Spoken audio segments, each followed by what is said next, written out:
and welcome back, my friends, to Session 6 of Blutora Divided. This week's session has been aptly titled The Land of Suffering. And with that, let us jump on into it. Here we are. Hi. Our cast for today: Potato Dude, Sam, Theo, and Toot. A smaller crew for today's adventure. Lovely to be back. Today's suffering. I mean, I woke up hungover, so that's definitely suffering. In game. In game, not IRL. I don't drink. Okay. In a video game. All Give me right. some streaks. And with that, Snowy's phone goes off. let us pick things up. Previously on Blutora Divided, our diverse group of adventurers were hired by the Mystic Council of Meritea to embark upon a dangerous journey to the lands of Ithaca, far to the northeast, to deliver an offer of a joining of arms against the feared Acrylic Empire. Whilst in the town of Beltel, the group encountered a bounty hunter named Tanith. After a bit of dialogue, the group successfully recruited Tanith to their dangerous journey through the war-torn province of Elabet, in return for a sum of coin and assistance in her active job at the time. They made way to the town of Utine in northern Meritea, and then north from the settlement to the mountains on the border to Odelia, where they found an Erncurio outpost packed with bandits of the Erncurio clan and led by a woman named Isabel, the bounty hunter's target and the single lead in Tormund's quest to avenge his parents' murder. The outpost was cleared, the leader killed, and the group's sights set on their primary objective of making it across Elabet. Where our story picks up, the ranger Cavian, the wizard Pipra, the sorcerer Hera, the cleric Darcy's are joined by the rogue Tanith as they embark upon the journey northeast to the provincial border into Elabet. Tormund needed some time to process the encounter with Isabel and think on the newfound information relating to his personal quest. He decided to stay in Utine a while longer. Upon this becoming known, the Venor brothers decided amongst themselves that one of them should stay and keep an eye on Tormund, and as such, Thalairi stayed in town with Tormund as his brother carried on with the group headed north. The sun sits hidden behind a gloomy, overcast morning sky. The threat of rain looms, and the town of Utine is slowly disappeared from view to the south. The road seems quiet and empty compared to the norm, and you get the impression that it has something to do with being so close to the border of Elabet. Cavian sits atop the horse named Rio, Hera atop the horse named Elion, Darcy's and Pipra on the elf's mount, and Tanith follows behind on her steed. The savannah is slowly transitioning to a brighter color, with fewer trees visible in the northern regions of Meritea. The wind is picked up, and yet the air has become eerily silent. Clouds swirl above, lighter and darker alike. You left town 2 hours prior, and you're nearing the border. The beginning of the truly dangerous stage of this journey. Shivers. Wow. All right. It is in your hands now. Would I be able to ride the horse to begin with? Or would I fall off? You had a good animal handling check in the past, so I'm letting it go. Okay, good.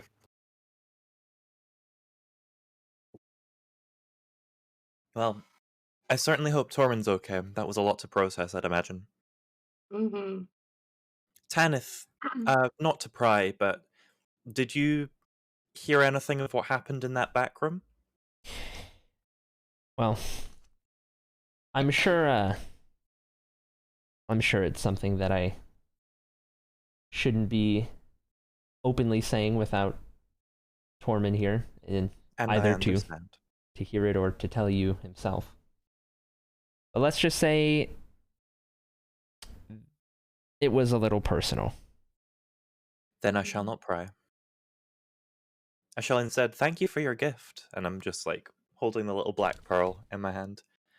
It's very beautiful. She's just gonna nod in your direction, but not say anything. Okay. So, that big loud sound of like thunder and lightning, that was you, Hera? I can't say that it wasn't without lying. I also can't say that I know how to repeat that. But yes, if ever you see me cast a spell and I'm close to you, just make sure you have cover, I think. Got it. I'll keep that in mind. Oh, do we have updated art? That's so cool.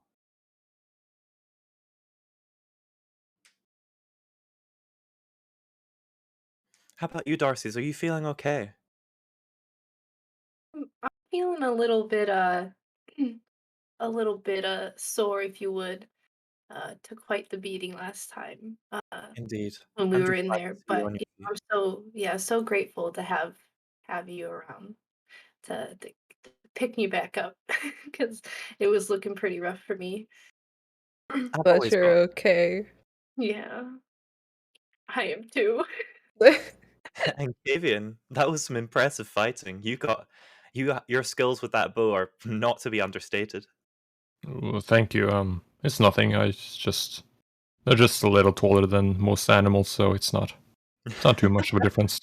Well, I mean, you say it's nothing like you didn't nearly take the person single-handedly. That's to be commended. Well, I just want it to be done over with. The more time we waste down here, the longer the war rages on, and I want it to be over as soon as possible. No lie there, no lie there. Certainly we should celebrate at some point whenever we get the chance, but yes. Onwards to Elabet, I think.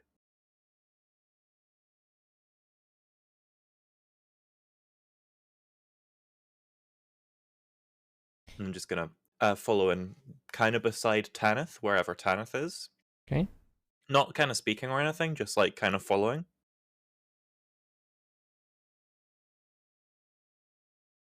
Approaching the border to Elabet, heading north, you notice an increased amount of activity due to the war.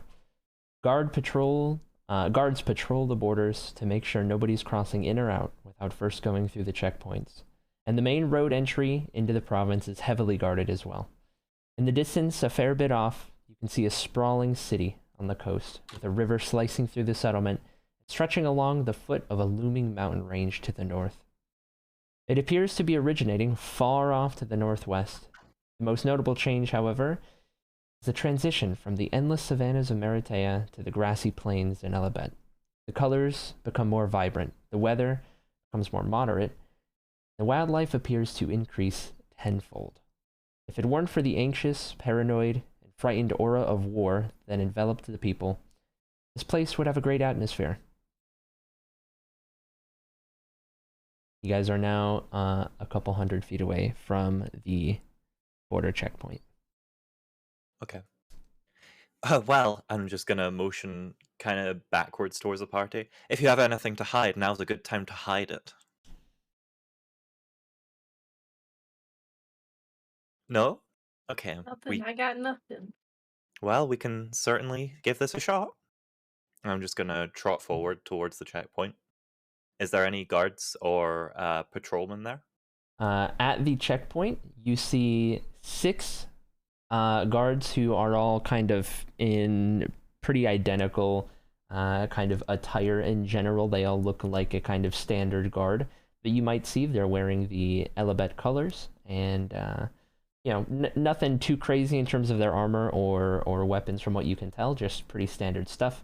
And then you also see 2 that seem to be a lot more geared up, 2 that seem of a much higher rank, as they're wearing more plated armor and such, and kind of get the impression that those 2 are there in case things go bad. Okay. I'd like to, hail one of the senior ones. Just go, "Good day." He's gonna approach you, and as he steps forward from the this kind of general checkpoint. You can kind of hear the armor clanking a little bit as he's got a good bit of it on him, and it's really taken a little bit to kind of walk, and he approaches you, and all he's gonna do is not acknowledging what you said. He's just gonna say, "What brings you to Elabet?" Business of couriership. A busy day, I take it, and I'm just going to be as jovial as possible with him, just like, yeah, we're totally fine. Couriership up to the north. Roll a This is performance when I check. really needed Torvin. Performance check, all right. Yeah, this is why we need a Torment. I'm the second highest charisma, and that's bad. Performance, you said, yes? Yes. Performance it is. Oh, it's a 21. All right. Let's go. He's gonna sit there for a second, and he's gonna kind of look beyond you to the others in the group. Very well. Passing through or delivering within the province? Passing through to dangerous lands, I'm afraid. And he'll just kind of give a nod. And of these others? They're my party. We're traveling as a group currently. Gonna turn and look at the other more senior member and kind of give a nod. And as he does, the guards that are kind of, including the lesser guards that are on this kind of checkpoint, they're all going to kind of clear out a little bit and make room for you guys to head through. Cheers. Stay safe and stay merry. I'm just gonna. Coconuts. Coconuts. I know. I didn't get any coconuts to do that. I'm just gonna have to do that now.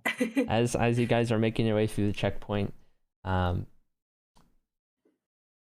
you're going to notice that once Tanith at the back of the group was starting to go through the checkpoint, you notice that she was very sure to, or extra cautious to, be looking down and kind of having the hood kind of conceal her identity as they went through the checkpoint.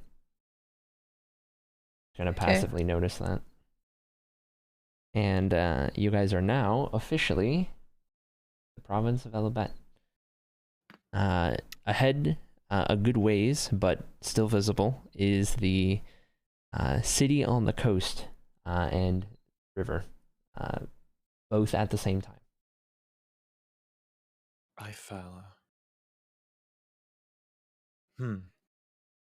What does it? What kind of vibes does the city give? Does it look like it's still busy and like? So you're still a little too far away to be able to make too much out of it, other than that it is a very large city. Okay. I'm fine with just approaching. I'm fine with just keeping going. Okay. Yeah. Unless there's anything anyone else wants to see in the meantime before we reach the city. Does anybody know anything about the town, like history-wise? Can I history check it? Would I know? You can I would history really only check it, know of the town. and Hera can history check it. You Okay. two would be the other ones. Tell Okay, me so what I that wanna is an know. 18. Ah, my sucky history rolls continue. An 11. That's an 18 from me. Okay, so Pipra, you know that this is Ifalia, and it is the capital city. of Elabet. Wowee. You don't know. City is a city. You don't know too much about it, other than that it's the capital of Elabet, and it is the largest city in Elabet. As it's a very prominent one. You've heard stories, read things about it. And for Hera, you've been to Ifalia before. You've been to a handful of places across Elabet, being bordering Odelia, which is of course a place that you're very familiar with. And you know, it's been a while since you've been there.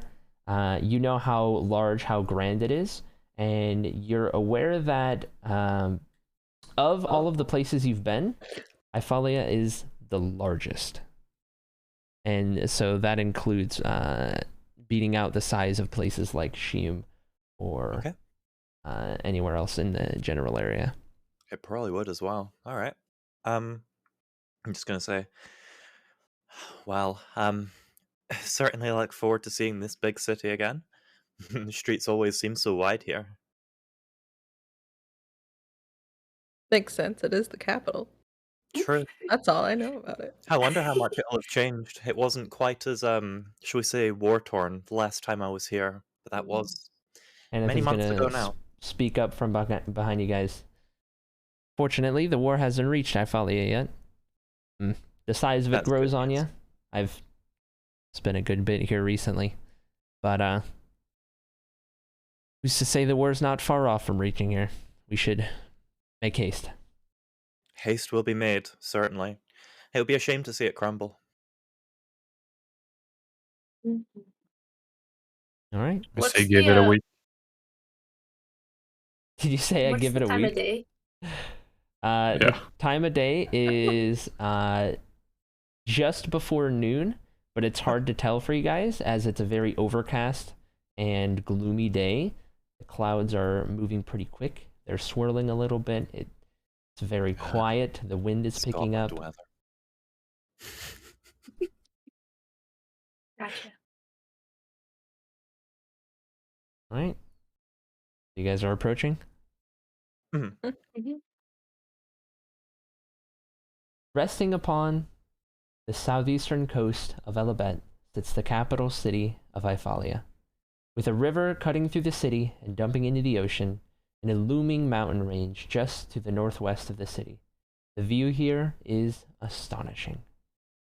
Whenever you've heard of the various cities and settlements in Blutora, Hyphalia was always mentioned as being one of the most beautiful. However, in person, it just appears more so than words could ever quite describe.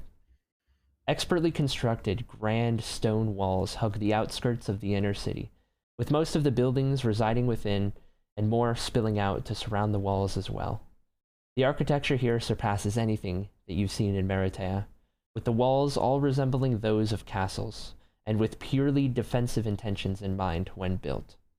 The buildings that make up the city are constructed with lots of various wood types, accented by various whites and grays in the walls, and various stone types making up the foundations.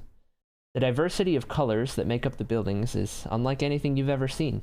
On the outskirts of the city, there rest some scattered crop fields with farmhouses spread amongst them. You see a vast, bustling port on the transition from city to ocean, with ships coming and leaving in large numbers. In the center of the city, surrounded by a canal itself, surrounded by buildings, which are later surrounded by the city walls, sits a grand castle built of various stone types. The majority appears a gray color, with parts of it built of darker colors. There are a number of towers that stretch towards the sky, accenting the beautiful architecture of the castle, complementing the breathtaking appearance of the city of Hyphalia.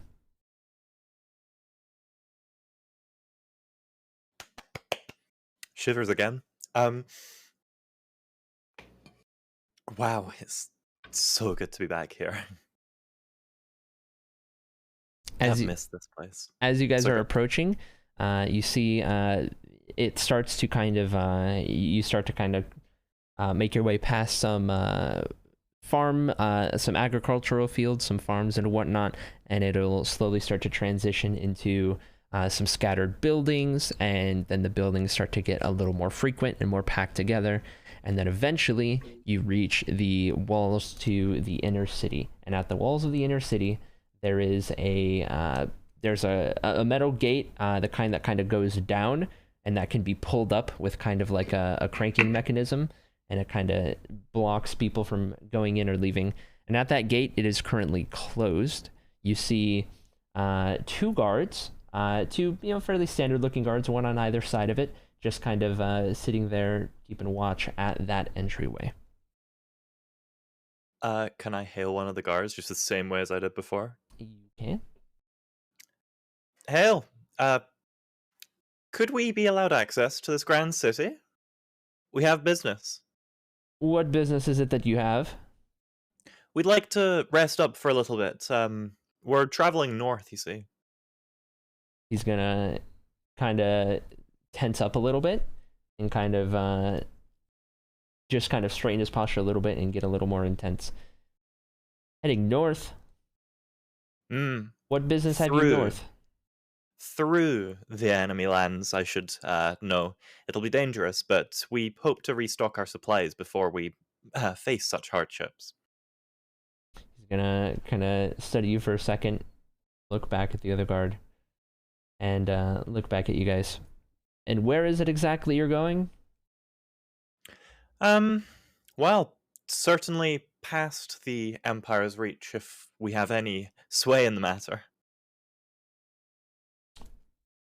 Gonna think about it for a second, and then he's gonna just kind of step back very well, and he's got this kind of untrusting look about him, but nonetheless, he turns and he goes to this kind of crank system just on the outside that will lift the gate, and he starts to lift the gate up for you guys. Am I allowing allowed entry. to insight check that kind of sus reaction, or Yeah, is go that for it. okay? Of course. Oh, my insight rolls are bad, but let's hope. Oh, and this is no exception. It's a 4. All right. All you know is that guy is not so easy to trust, you guys. Okay. But he's letting you in nonetheless. Fair and cool. I'll just go, thank you, and just trot on in. We're looking for a stable so we can let Rio and this wee guy, just patting a horse that I have just now forgotten the name of again. Elion? Thank you. Rio and Elion, we'll find a stable for them to rest up a little bit, shall There's we? also the other two horses as well. There Oh, is yes. Yeah. Tanith's I horse don't have and also this in the Darcy's notes. horse. So you guys haven't inquired as to the names of either of those horses yet. How dare y'all while I was I know, gone that's didn't find out the terrible. names of I'm the so sorry. horses. I'm so sorry. Listen. I was just on a horse last time I joined, so it wasn't my job to find out the horse's name. Okay. Darcy's, your horse. Does it have a name? I just realized that we have Rio and this little guy here. Just keeping in character. Do you know what your horse might be referred to as? You know what? Now that I think about it, I don't know the name of this horse. Tormund just told me to get on. So, I feel like next time we see him, maybe I should ask him the name of this horse, because Well, certainly. it feels wrong to ride a horse without knowing its name. And you, Tanith? Yeah. What's the name of your horse, Tanith? Horse is Yeah, named Tanith. Leori. Aori. Aori. Thank you. Aori. If you're taking a note, it's Eorie. Okay. I will Tanith. take Someone please take a note because I don't have my notes open. I forgot to do that one. AE. Eorie. Like Eeyore. Pronounced Aori. Man, you just love different Like this? pronunciations. Oh, right. All of the vowels. Oh, All Yeah. the vowels. Oh my god. I'd like to buy a vowel. Kenneth, you wouldn't happen to know the name of this horse, would you? Do I look like I know the name of this horse? I don't know. Well, Possibly. call it a horse for all I care. Oh, well. If Tormund isn't here to currently provide the name of our horse, we should at least give it one ourselves, I think. Horse 3. Horse 3? Horse 3. Okay, what am I on, by the way? Because I was confused. when Yours you was said- Rio, I think. I get it here real quick.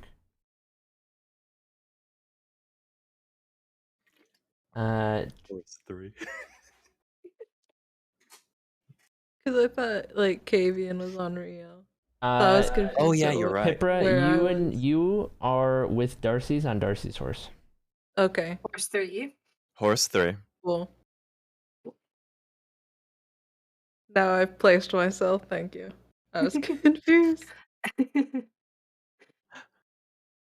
We could name the horse after our late dog friend, and we could name the horse Ortego. Yeah. I would be absolutely content in naming this horse in memory of our lost canine friend. Ortego? When did that Yeah. happen?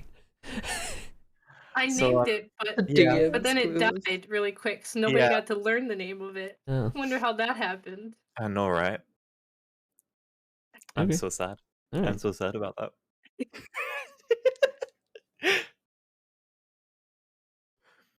See, there's a site called Does the Dog Die? And it says like whether the dog dies in XYZ media, and this Blutora just got added to that list. So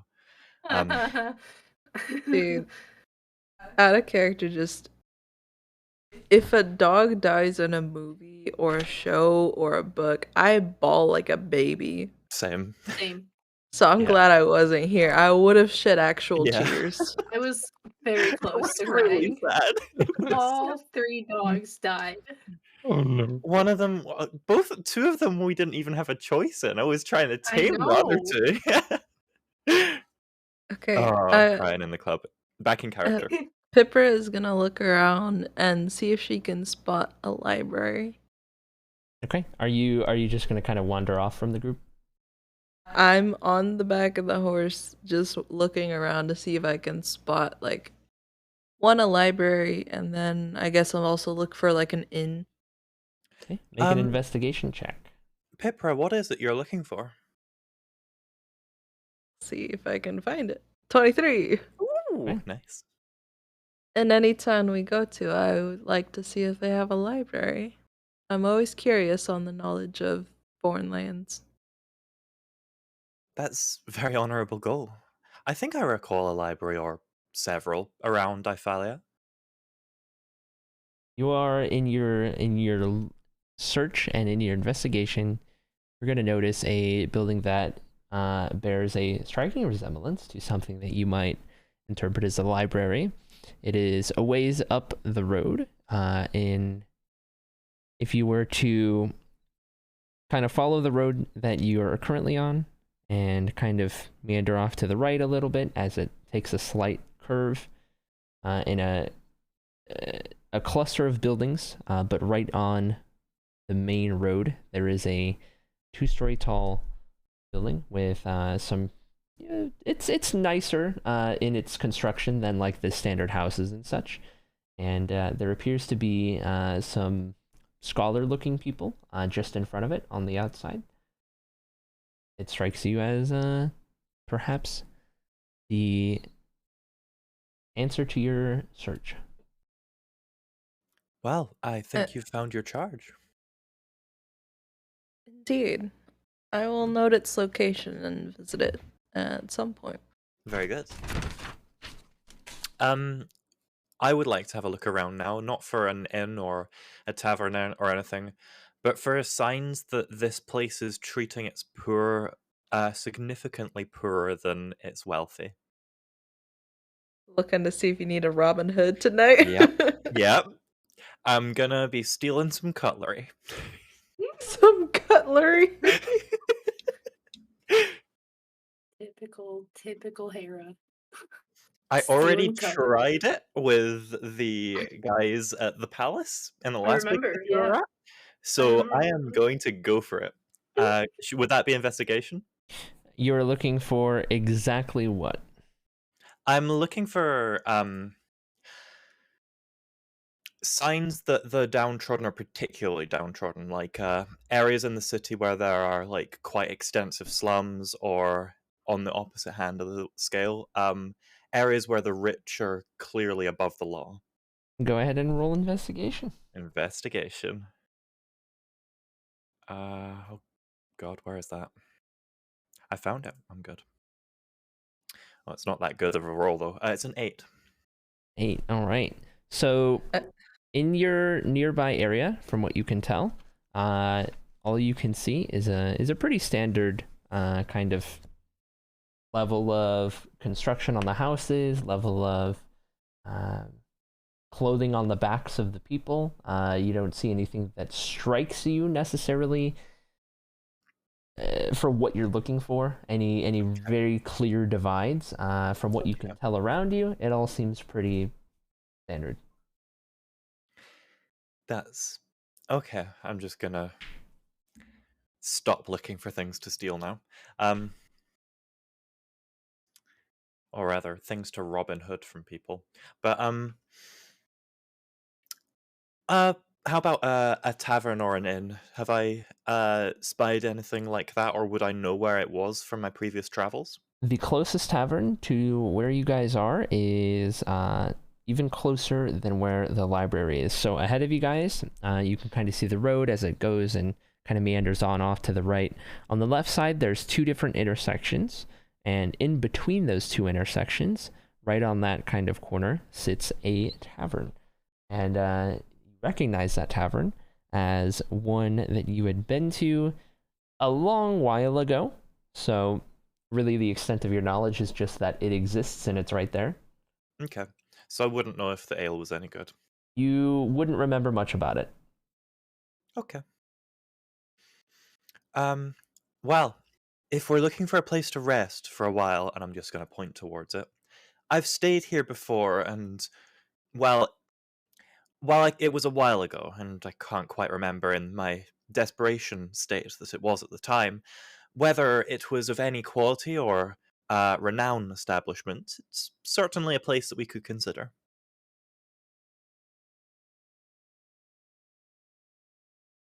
I don't have any better suggestions, so Very why well. not? Well, by my reckoning, and I'm looking upwards just at the cloudy-ish sky, it must be about lunchtime. Is anybody down for some food? I'm always down for some food. Very Sounds well. good to me. And Leon's saying this, but I'm with the elf here. Food is a universal language, Okavium. You'd be surprised how many people speak it. So you eat food in the south too? Not the same food, but certainly food. Come on, let's get you some meat of some kind, and me some sandwich of some form or another, and everyone else can choose among themselves, I think. You think they got potatoes here? Potatoes. Ooh, maybe. We can certainly ask. I hate it here.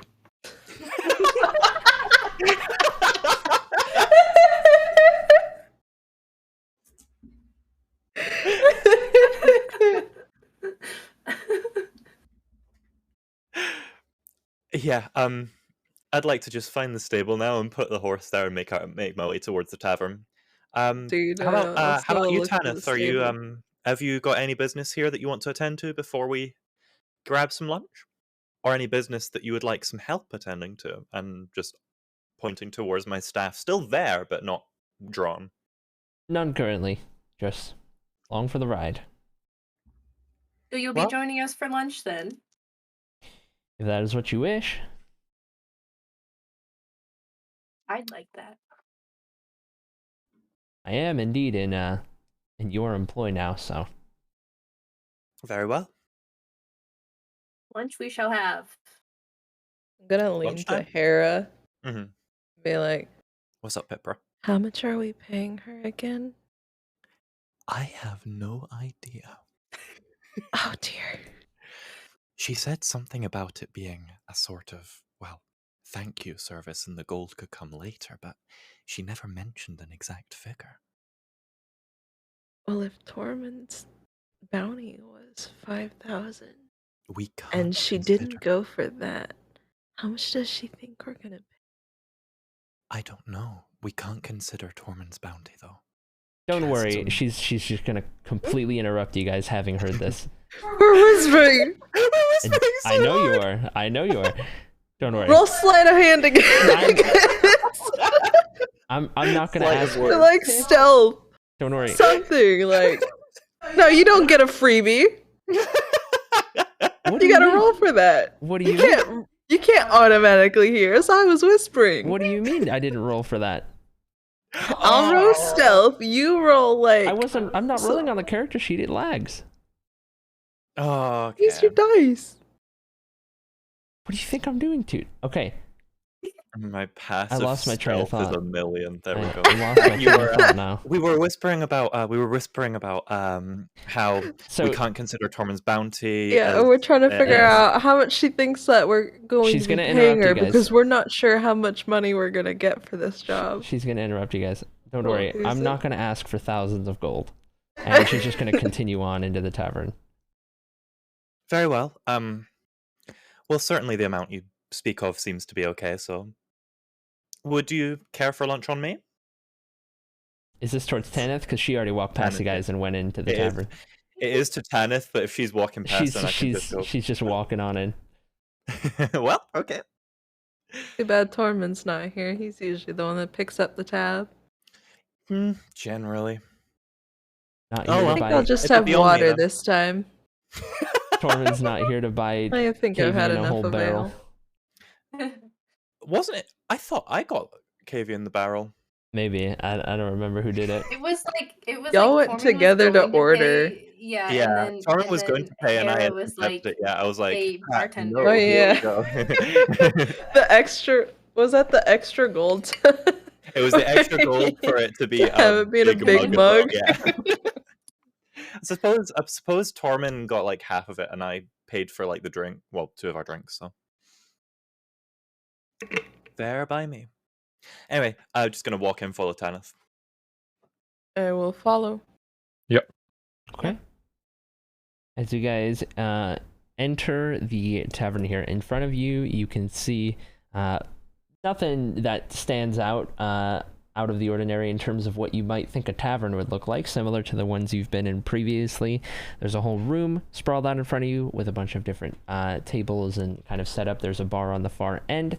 There's not very many people in here, but for the time of day, there is a higher amount, and you kind of assume it's just because of the weather kind of starting to act up a little bit. People are just kind of hanging out for a bit. So it's, I would say, around half capacity, but there's still a decent amount of kind of openings there. And you got a faint kind of buzz about it in terms of the various conversations going on and anything kind of relating to that, but it's not overwhelming. It's not that busy or anything like that.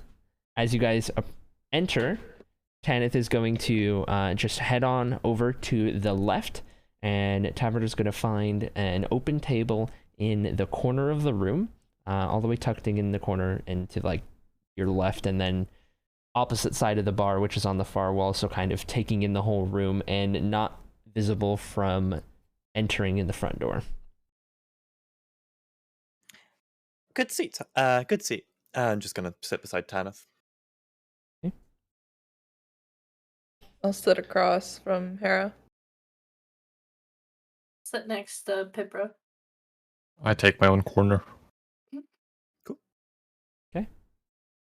As you guys sit down, Tanith is going to kind of completely remove herself from the kind of air of conversation, and she's just kind of watching around the area. She's just kind of studying everyone there and taking it all in. All right, guys. In the absence of our friendly bard Tormund, drinks, I suppose, will be on me. Has everyone got their order or their preferred order ready? Water. You know me. I'd like myself a nice fruity wine. Fruity wine for Darcy's. And you, Kavian? You already know what I want. A huge barrel of ale. Understood. Yep. Barrel of ale. And I kind of got a little notepad out just like writing all this down so I can remember. Quite literally. How about you, Pipra? And your preferred drink? I'll take water or just some fruit juice. Fruit juice or Nothing water? strong. Fruit juice, you mean fruit I'd wine? like to be able to function. Fruit juice or water? I wonder. Like apple juice. Pipra's tolerance is like, if it could be in the negative percentage, that's what Yeah. it is. Like, just smelling my fruit wine Yeah. would not Pipra on her butt. Down for the count. And I think I shall have a scotch of some kind. And how about food for everybody? What do you crave? What do you crave on this day? Do you think they have potato mochi here? I shall That's certainly weird. ask. Bartend, and I'd like to just shout out across the room, just trying to get whoever I see is the bartender's attention. Hold on, I'm looking at what potato mochi is. I bet she made it up. I've learned about it from the Arceus game. Because when I searched it up, the first result is potato Yeah. It looks so good. mochi Pokemon. I almost bought potato starch yesterday at the grocery store so that I could make it. It's super easy to make. So, anyways, potato mochi. And how about you, Kavian? Something for you? Whatever meat they got, I'll take it. Whatever meat they got. As you're writing that down and getting an answer from Kavian, the barkeep is going to approach your table, and as they do, you're going to turn and you're going to notice a elven man, which kind of catches you off guard a little bit. It's going to be an elven man, darker hair, got a little bit of a beard going on, not particularly tall, especially for somebody who is of elven descent, but either way, fairly hardy build, someone who maybe knows their way around a sword perhaps, but they're gonna walk up and they got this kind of dirty, messy kind of apron like attire on, and they have a little kind of note of their own, little kind of thing to kind of scribble on whenever taking orders and such, and approaching the table. Yes, what would you guys like? Well, we're here to inquire about that, if that's okay with you. Just about what kind of foods and drinks you serve at this fine establishment. What kind of fruit juice do you serve here? We've got a friend here that's quite interested in. He's gonna kind of raise an eyebrow. He's gonna go, fruit juice.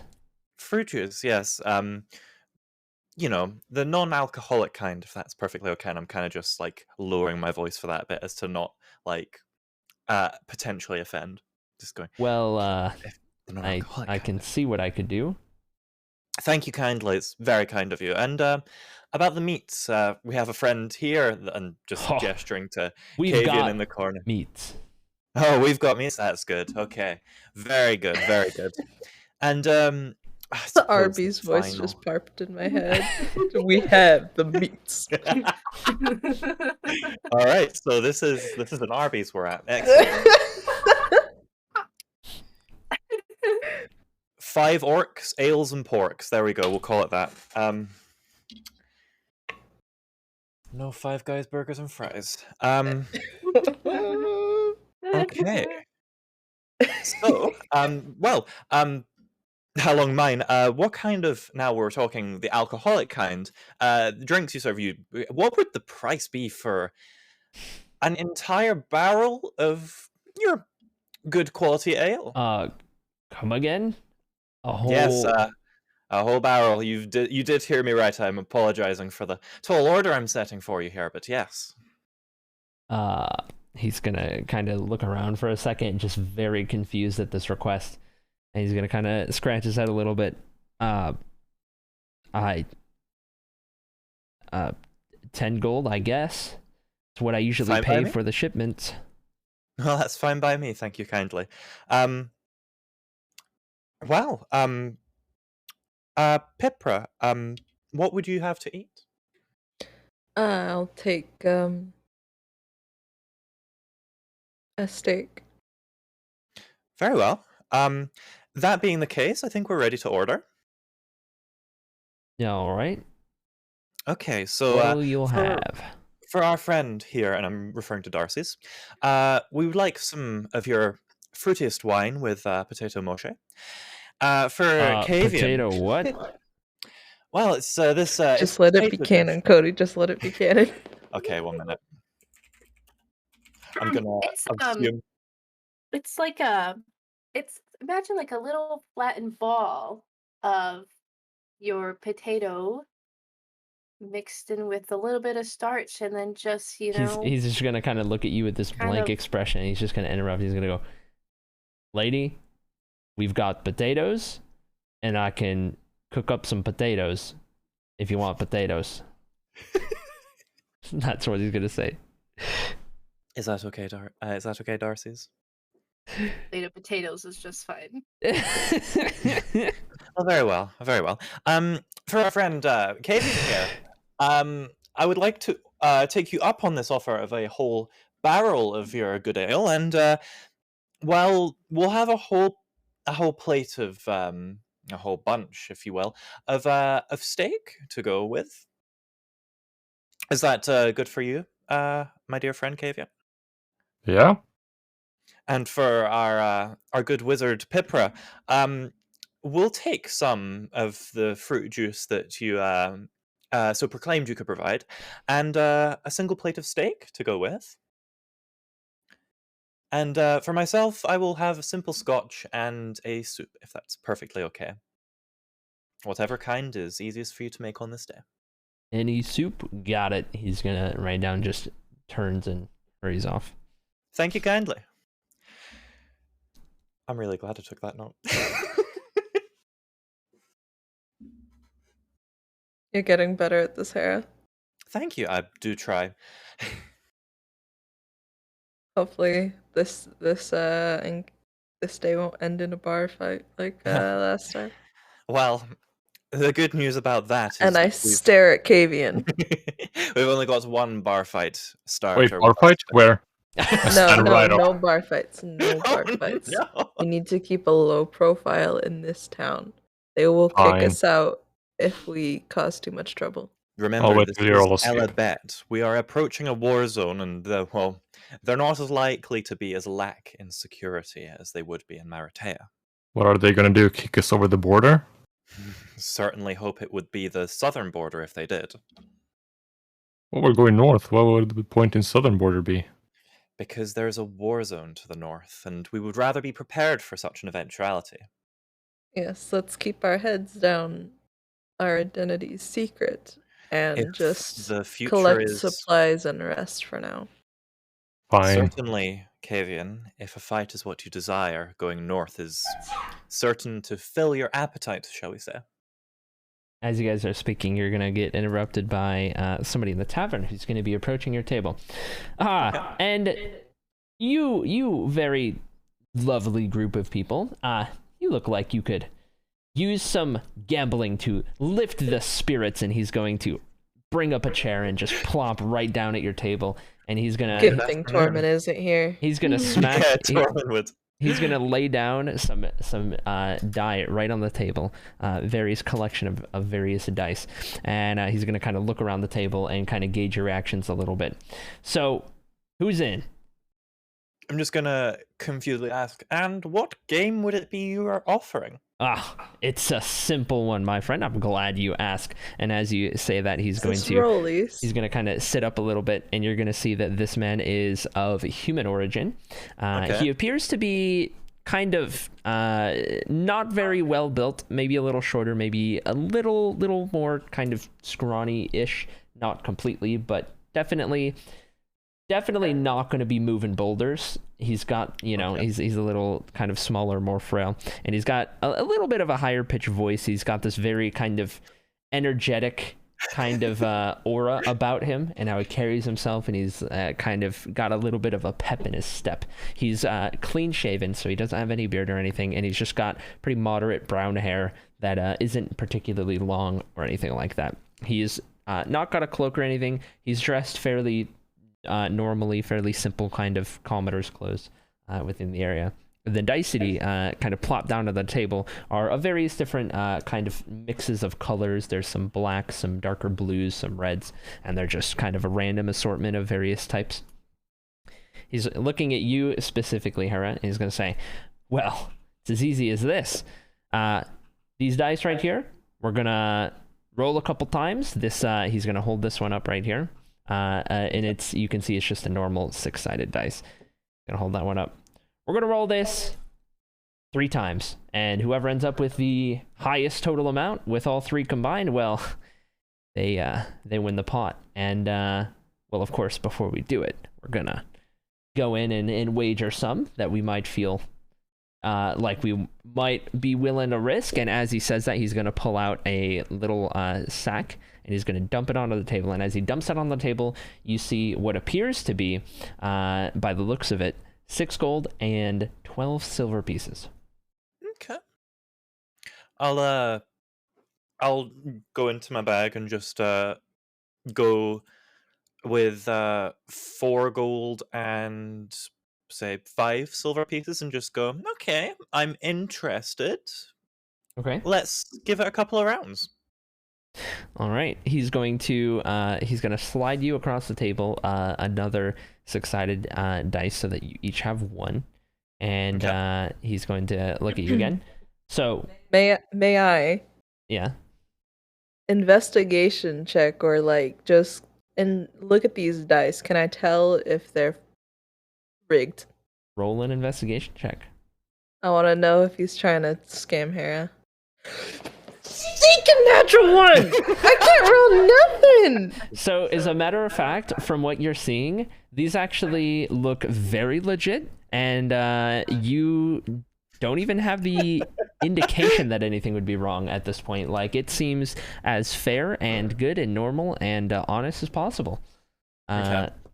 As you're just I kind of would sitting like watching. to, if it's okay, not investigation check the dice, because at this point I'm just going, okay, yeah, no, it's going to be entertaining no matter what. I'd like to investigation check the bag to see if the gold and the silver is legitimate. Okay, roll an investigation check. Okay, let's find investigation. That would be a 13. All right. Believe From what you can tell, that +6, and I still rolled that one. I know. From what you can tell, the coin that was dumped onto the table is very much legit. Okay. I'm happy with that, so I just slide my 5 gold and 4 gold and 6 4 gold and 5 silver, that's what I gambled. Across the table to just like sit beside the pouch, and I'm just going, very well. Okay. Would you like to go first, or would you like me? Go for it. So I'll let you make the first roll as you approach us. Okay. He's going to kind of sit up in his chair. He's going to take the dice. He's going to put a lot of effort into it. He's going to be sitting there cooking it up for a bit, and then he's going to let it go. And it's a 6 on the first one. Oh, okay. Cool. He's I'll going to go look up for at it you. again. Your go. That would be a 5. Very well played. Very well played. All right.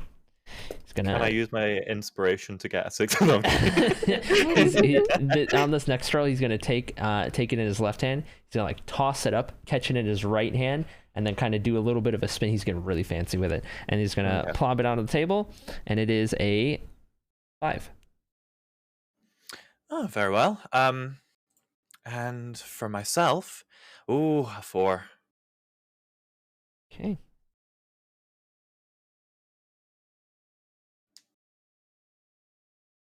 He's gonna look at you. All right. Final roll, and he's gonna Final roll. He's gonna take the die again. He's gonna toss it down, and it is a 2. Oh, very unfortunate. Let's see if my trend of losing continues. That would be a 5 from myself. All right. He's gonna sit there for a second. He's gonna kind of do the math on his side. He's gonna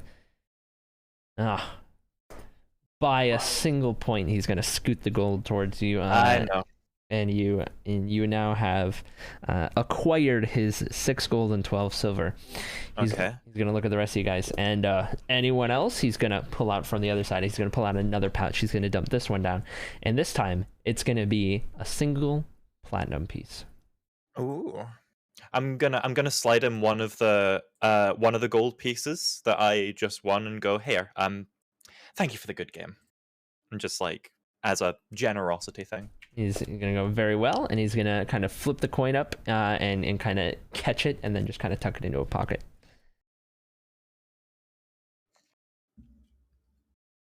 Is there anyone going to play for the the platinum piece, or will it just be me again?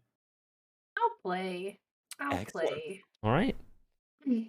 And I'll put out a how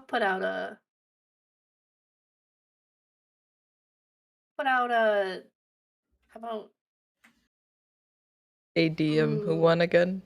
Mm-hmm. What? Who won? Hero won. I that started first a prediction. Oh my gosh. You what? So, Yeah, I won, Tara. Oh, you started a prediction. I Yeah. will. Oh, sorry. Go on. No, go ahead. I'm just gonna put the 5 gold that I previously bet again. I'm just gonna slide that back out. Okay. Yeah, I'll do 5 gold and 1 silver piece. So you guys are doing a total of 10, or only one of you guys are doing 5 gold? I'm doing 5 gold. I'm also doing 5 gold, so Okay. 10 total gold, and then 1 silver piece. Okay. so is this the dude and Darcy's playing, or is Yep. this okay? Another Alright. prediction. So don't mind me. And he's gonna kind of look at you, Darcy, and say, and what might your name be? Well, I'm Darcy's. Very well. It is an honor to meet you, Darcy's. I am Miku. And Miku. he's gonna Miku. then continue. Would you like to roll first, or would you like me? You go ahead. He's gonna cook it up a lot, just like on the first one or the other one. And it is gonna be 6. Okay. And a 2. Oh, unfortunate. Okay. He's gonna have a kind of air of confidence about him. He's gonna do the trick where he goes from one hand, throws it up, catches it in the other hand, and kind of does a little twirl and puts it down. You get the idea that this is a routine every time he does this game. He's gonna get a 3 on this one.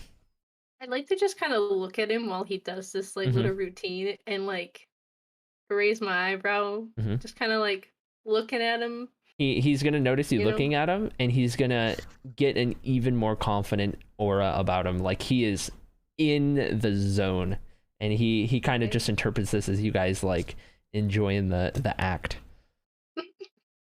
Okay. You said he rolled a 3. He rolled a 3. A 1. Oh Uh-oh. no.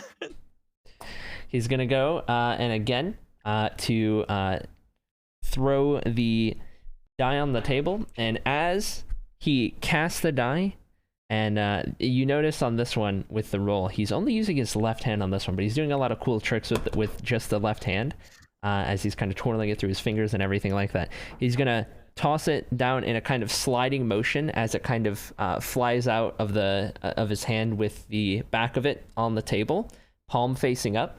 And as the die goes sliding about, suddenly you just hear, and to your disbelief, you see that Tanith has taken a dagger and stabbed right into the palm of his hand, sticking it to the table. As that happens, you hear a clunk on the ground. You hear the sound of metal on the ground, and Pipra, you're going to notice, because you have the highest passive perception, you're going to notice that in his other hand, he had a dagger, and it just fell to the ground. And at that, she, with the dagger stuck in his hand, she's going to take the other one, and she's going to stand up from the table and just plunge it into his chest, sending him back, and pull out the other one from his hand. He just falls back on the table. Everyone else in the tavern at this point has kind of like turned their attention, startled at what just happened. This dude is unalived, and he is now on the table, or on the ground. He's fallen backwards out of his chair. Just his whole routine just completely interrupted. And Darcy's, not Darcy's, Tanith is going to take the daggers and kind of put them back in their little spots, kind of on her thighs. She's going to go up to where this dude sits, and she's going to kind of sift through what he has a little bit. Bro. Before Tanith. before pulling out before reaching into his pocket and pulling out a little kind of parchment. And on this parchment, what she can make of it, she looks up at you guys and she just calls out Darcy's in kind of in a questioning tone. Oh. And she's gonna go, "That's you, right?" She's gonna toss the parchment down on the table, and you can see a sketch of Darcy's face. And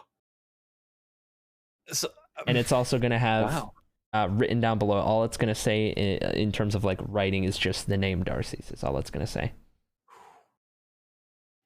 She's gonna go back to her corner, and she's just gonna sit back down. Bloody good catch, Tanith. Thank you for that. I'm just going to slide the single platinum piece back towards me. Not even to Tana, straight up. Just Oh, take Dennis it. can have my 5 gold. I'm taking the platinum.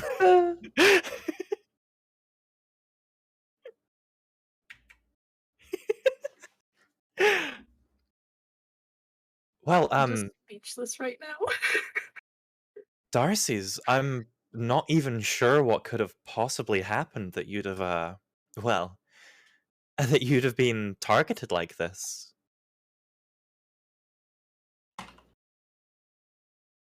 Can I look at this piece of paper? Do I recognize anything about it? Can I, All like, you know is that look at that's it? your name and that's your face that's drawn on that paper. It doesn't Can say I- anything else. Can I do some Roll major... a Darcy's roll a history check.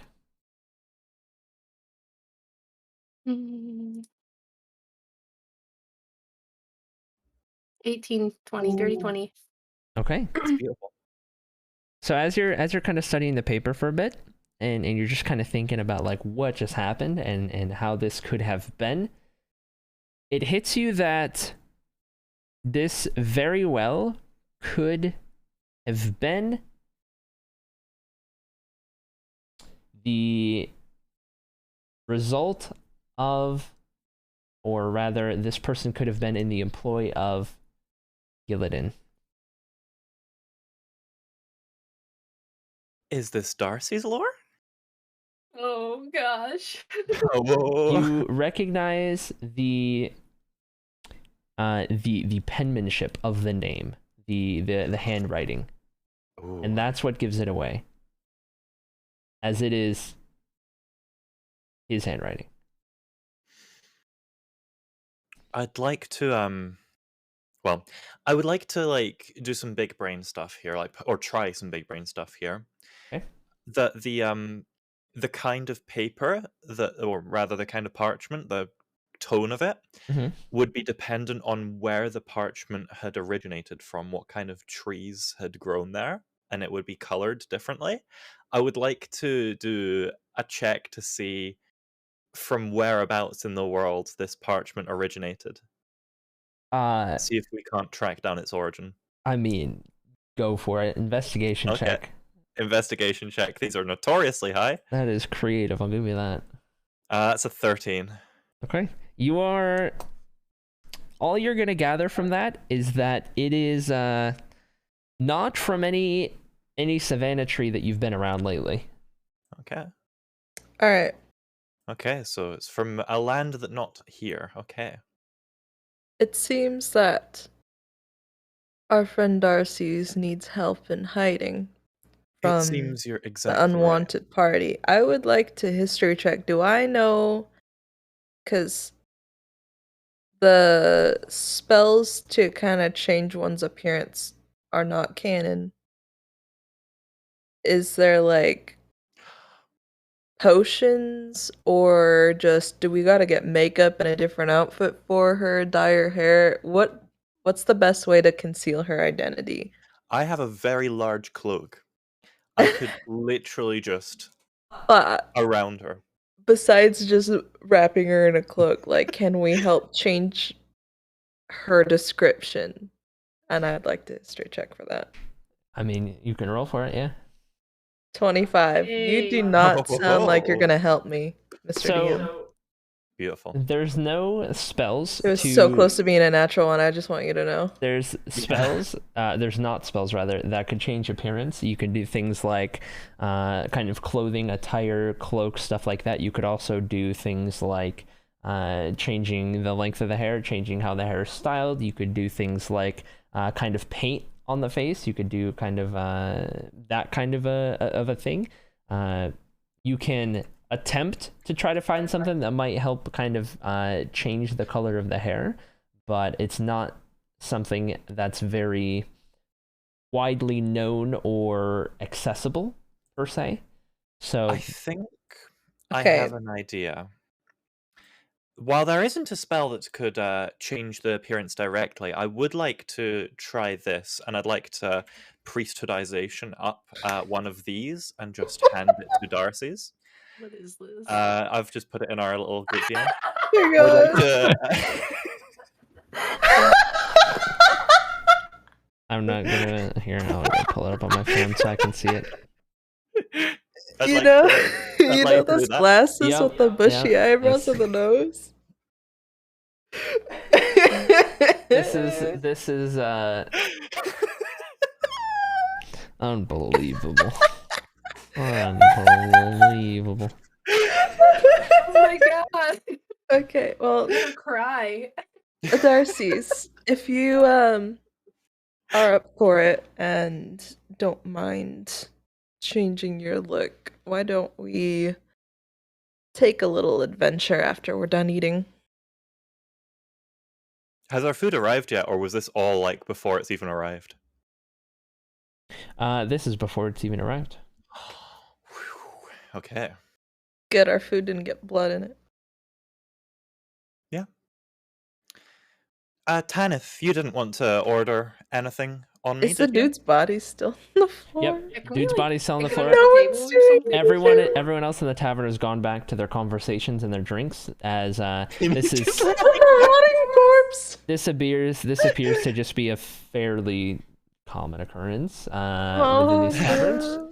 And as you guys are kind of figuring out what to do next, you do notice that somebody else from the tavern has gotten up and they've come over to the body. But when they come over to the body, all they do is they kind of remove it from the chair and they go and they kind of prop him up against a wall to where his back's at the wall and he's just kind of sitting legs sprawled, but he's, hunched over because he's just dead. And after that, they just go through sifting the pockets and then go back to their table. Oh my god. Don't even get Oh, we're upset. all awful people. Oh like my it here. goodness. I like it here. See, with everything that's gone down, like the description of everything, I'm now imagining Ifala is just literally Edinburgh, so this is perfectly at home for me. Big castle right next to the sea, mountains in the background, perfect. Down for this. Also stabbing. That would be Glasgow. Also, I will say that the guys, Maku's dice are still on the table.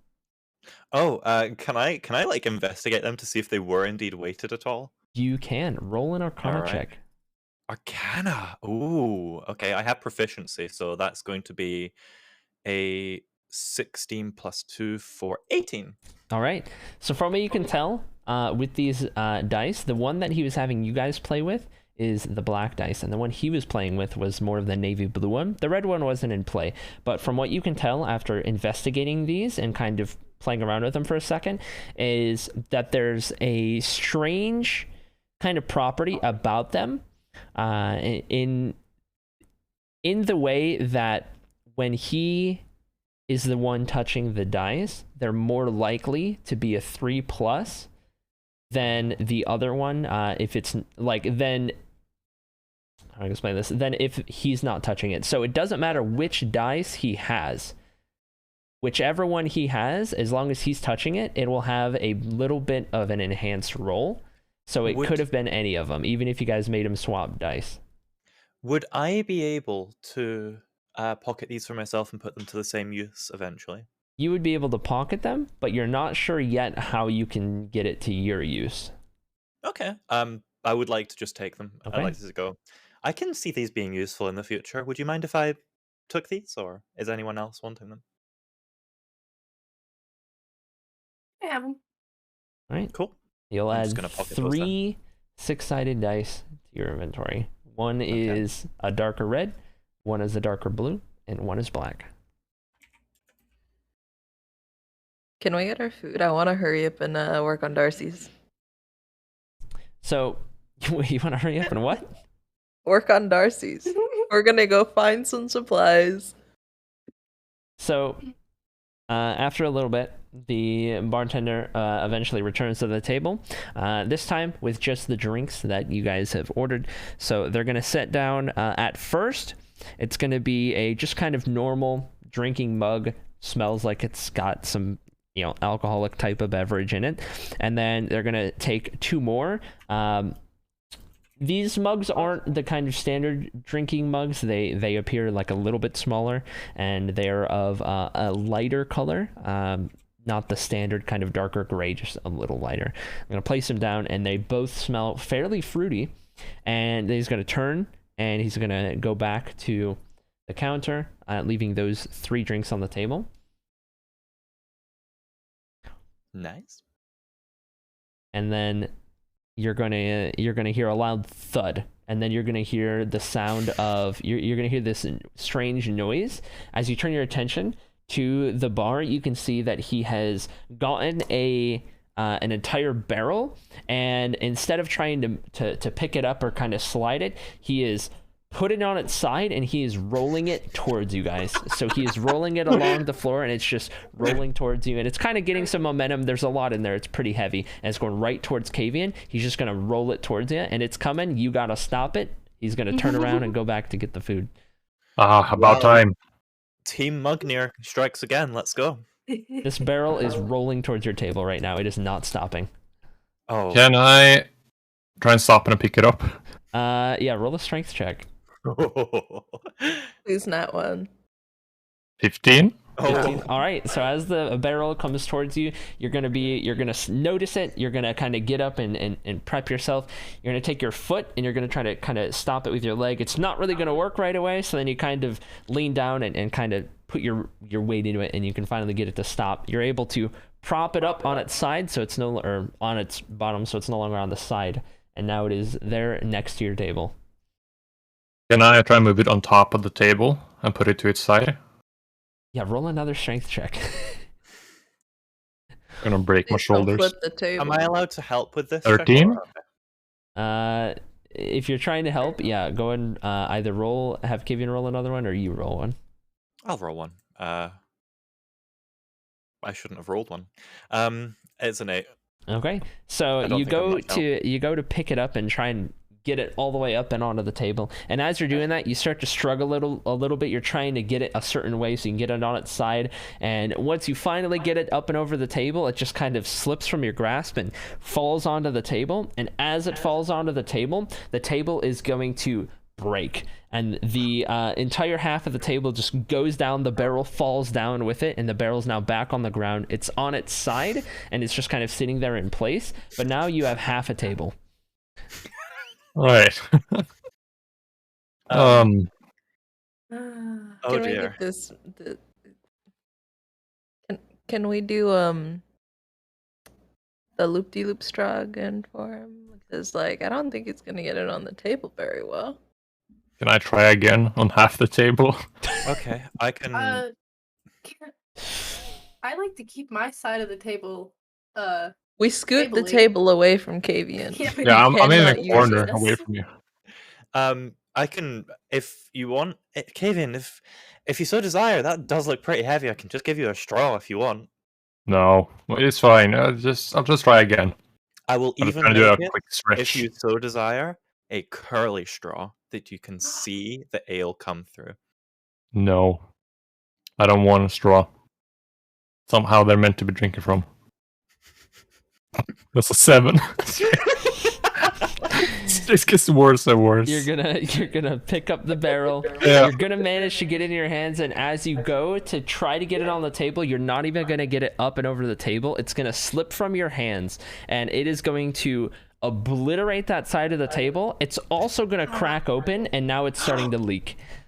I just start sucking all the ale out of it. Just trying to stop the leak in my mouth. I will use shape water to freeze the ale trying to come out. I block the I can just picture the ale that's being poured into Kavian's mouth. All of a sudden, it just turns into ice, and it's just this icicle in his, and it's just like he's like, I'm I'd making like to- ale pops. I'd like to touch the table, put one hand on the table and one hand on the cask, and use mending to fix them. okay. So now there's not leaking anymore. Our The table's back to tabling. the barrel it mends up, and it's no longer leaking. The table starts to kind of go from all of these pieces, these just wood chips everywhere, and it just starts to kind of work itself back together. You're able to get the second half of the table back together, but the first one is kind of slid across a couple feet away at this point. All I'd like to just look at Kavian and say, "Would you just take the straw?" Fine. Okay. Well, if a straw is too humiliating for you, Kavian, I can, and I'm going to priesthoodization. A fairly large mug in one hand, I'd and snatch that one immediately. a what you call it, a tap that you can kind of poke into the barrel and kind of like pour from the barrel into the mug. But Okay. Well, I'll take that one too.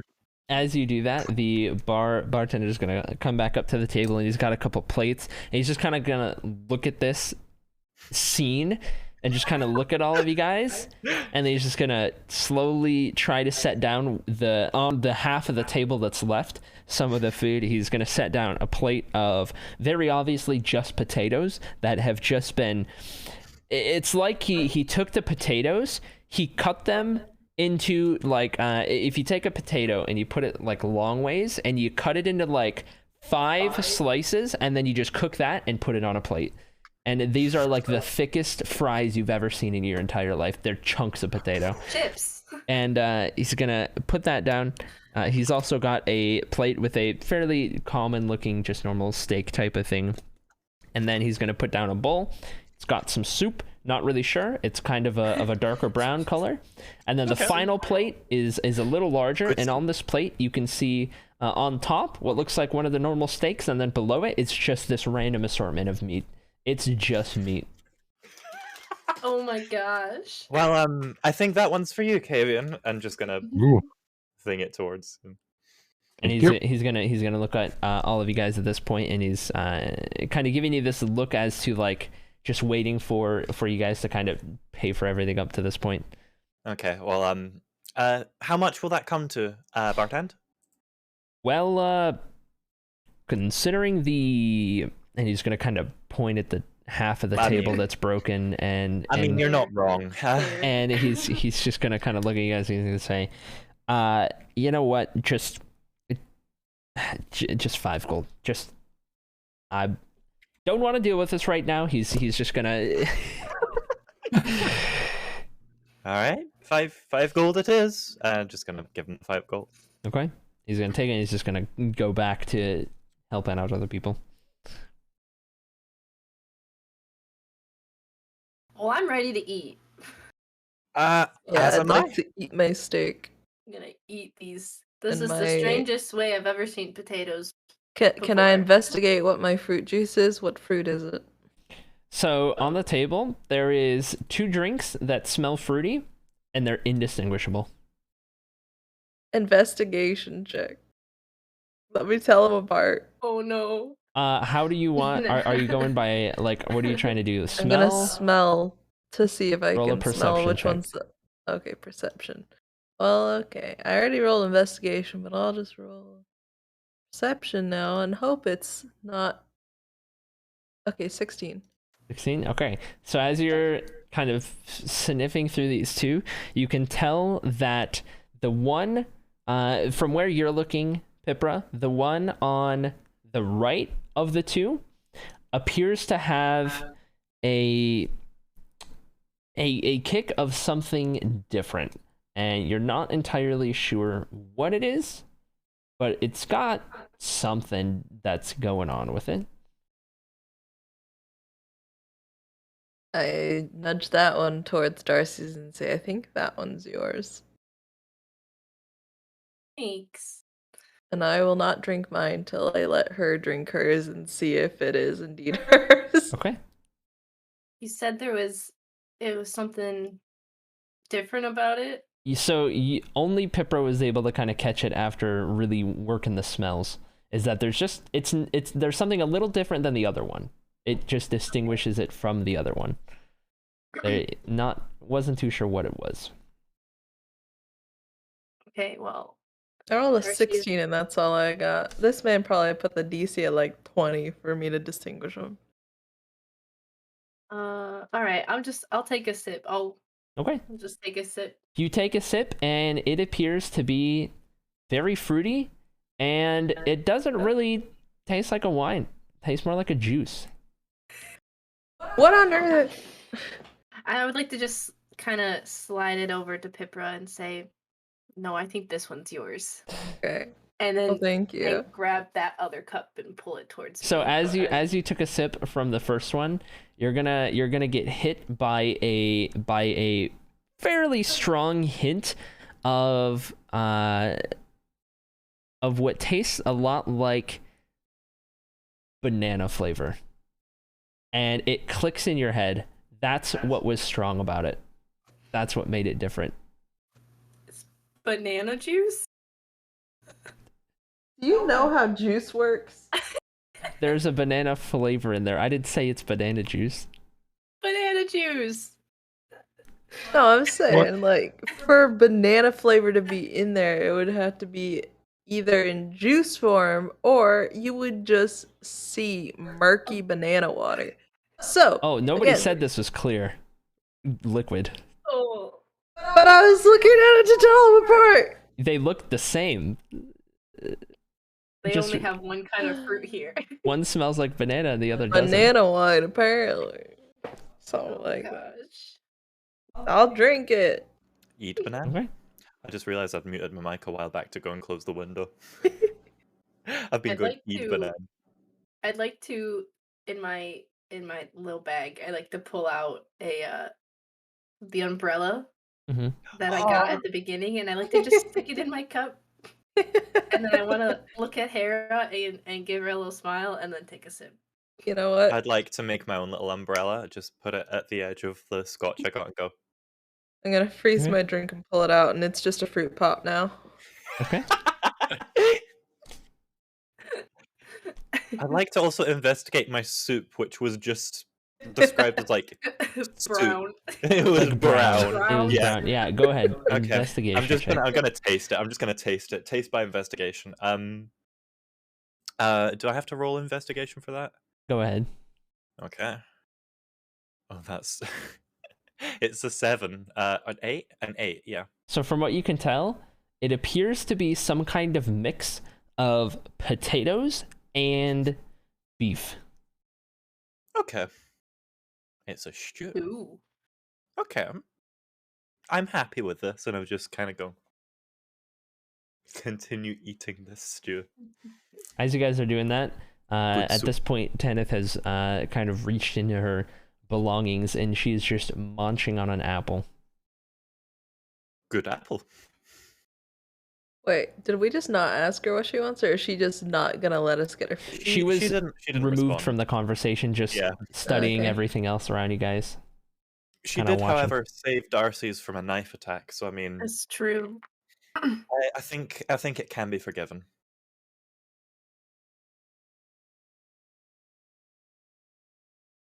So I'd like to just look at everybody and then kind of mention to Tanith, because Tanith wasn't there when I was first Mhm. joining the group. And I like to say, Tanith, you don't know this. But the rest of the party does. When I first met up with everybody, we talked about how I am not necessarily on the run, but I left my home village due to our village dictator, if you will. He believes that I killed somebody when I in fact did not. And he has people out for me. I didn't realize that this was as prevalent here as it could be. So I just would like to say thank you for unaliving that guy. You really saved me there. She's just kind of deep in thought. There's a look on her face, and she's just gonna reply by asking, and where exactly was this that you're from?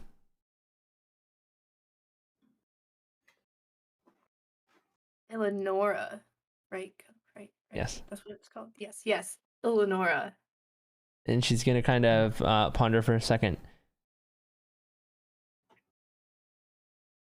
And we're headed to Ithaca, and she's gonna kind of look at the group and kind of that's more so a question. We are. I have an idea of how we can keep Darcy's pursuers off the trail. I'm willing to hear it, Pipra. I am also willing to hear It's something you'll Pipra. see later. By the way, what color are your berries? They are a like a bluish purple berry. To know. Bluish purple berry, my favorite. And We will be needing those. Tanith is gonna continue. Well, as long as we avoid that place specifically, surely we'll be fine. Just Should certainly gotta hope so. keep an eye out for any more of those. And she's kind of gesturing over at the dead guy, hunched over, having been looted, and just sitting against the wall. Well, I'm going to say I've finished eating. Darcy's, you should stay here and find a room and just remain in it for the time being. I will go get some supplies and be back. I'd like to can I do a like a can I tell Pippa what kind of plants she can get to help me, like good plants for dyeing with? Can I because of my background, like could I tell her like what plants she should go try to find? Roll a nature check. I might also know a little about it, but 6. You are not gonna know about anything that you could use to dye with. Like I I'm said, just hoping that I roll good on my history whenever I'm working on this. Like I said, in general, mine was a 20 dirty. in general, dye is a very unknown, uncommon, not very accessible thing. Very rarely does anyone actually do anything with it. It is while it's possible, it is not a known kind of thing, not a widely known kind of thing. How can you say that when my cloak is navy and we got all these colored clothes? I mean, I'm talking about like hair specifically. Oh. Ah, okay. He said anything about I was doing only hair. You don't know my plan. Oh, I wasn't referring to your plan. I was referring to them Mashed checking. berries. Are you But they planning- said dye. They didn't say dye for hair. Yeah, I just said dye. Gonna go. Well, I mean, all on your over roll, it. it doesn't matter what you were looking for. True, but along with Harris roll, there was What no was- specific what was hair mine? dye Mine's a mentioned. dirty 20. Dirty Yeah. 20.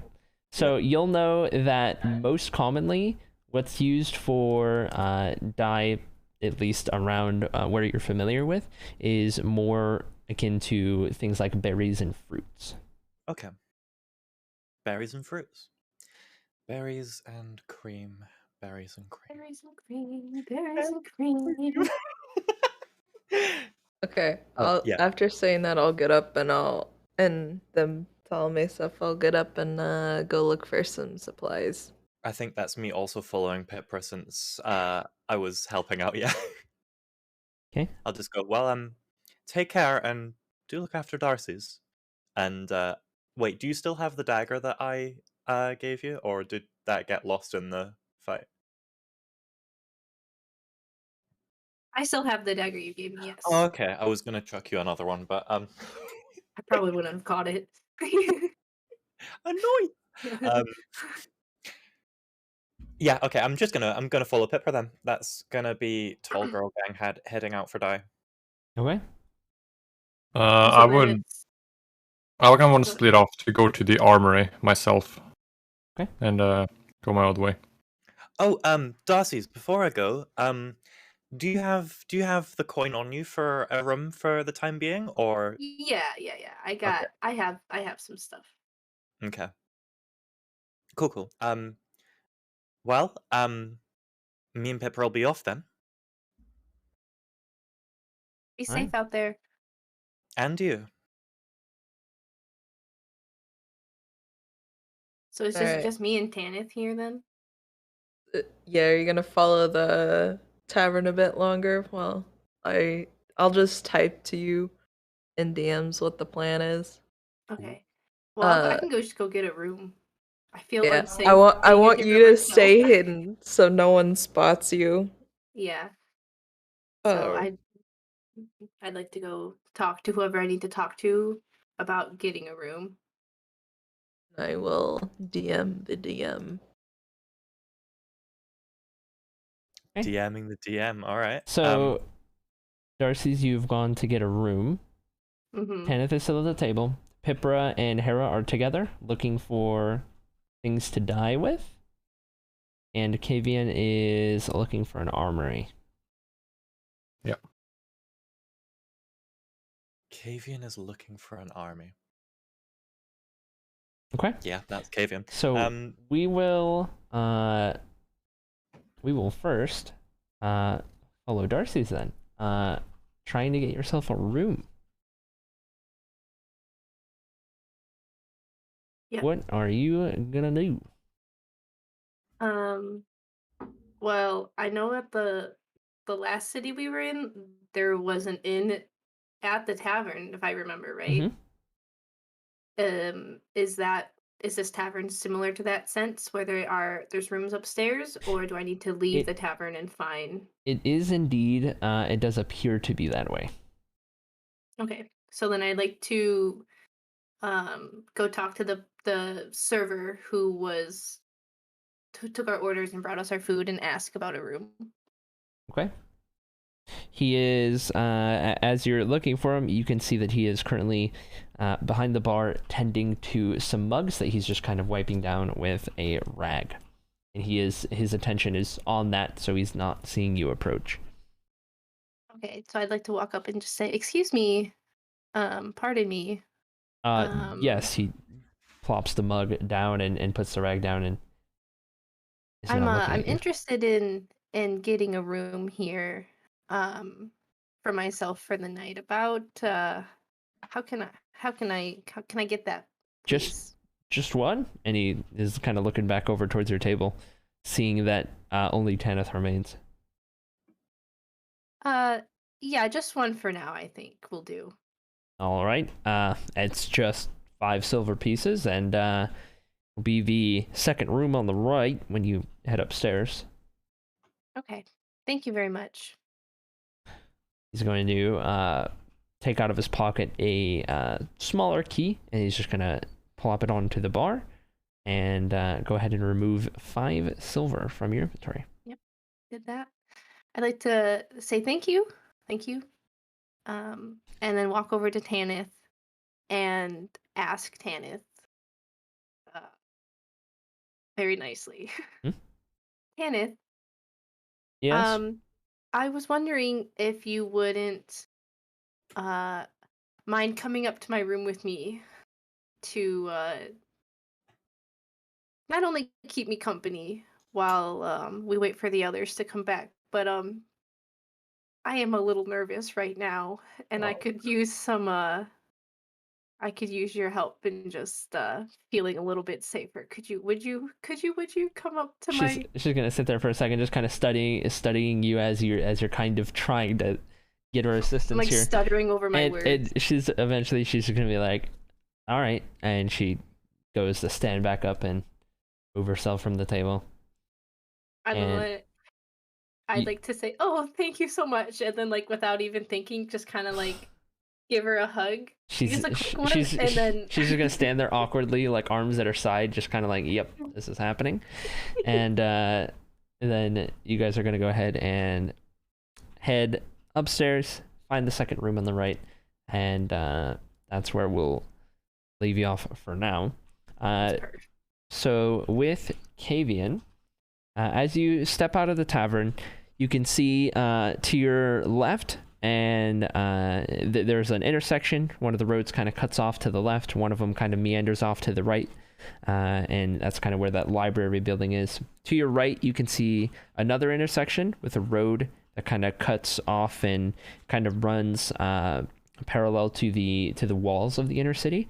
And then you can see the path that leads to the gate that you guys came into if you were to go just to your right. Where would you like to try and look? We could go to the This is Kavian on his own. Kavian had to BRBs. No. Yeah, I Kavian- got it Kavian's just done. BRB. He's back. Oh, right. He's back. He's back. You may have to re-describe that for him. Yeah, did you catch that, or do you need me to? No. Okay, so as you just step out of the tavern, to your left, you can see an intersection with the road kind of heading off to the left if you were kind of facing it head on, and then the road that kind of meanders off to the right and towards that library. If you were to look to your right, you see the gate that you kind of entered from, but just on the corner of the tavern, there is a road that kind of continues on and runs kind of parallel to the walls of the inner city. And those are your kind of options for the roads and where you would like to search for an armory. Okay, I kind of want to go, I suppose, towards the main gate, kind of the main street area, Okay. thinking that there might be an armory somewhere there. Okay. Go ahead and roll an investigation check.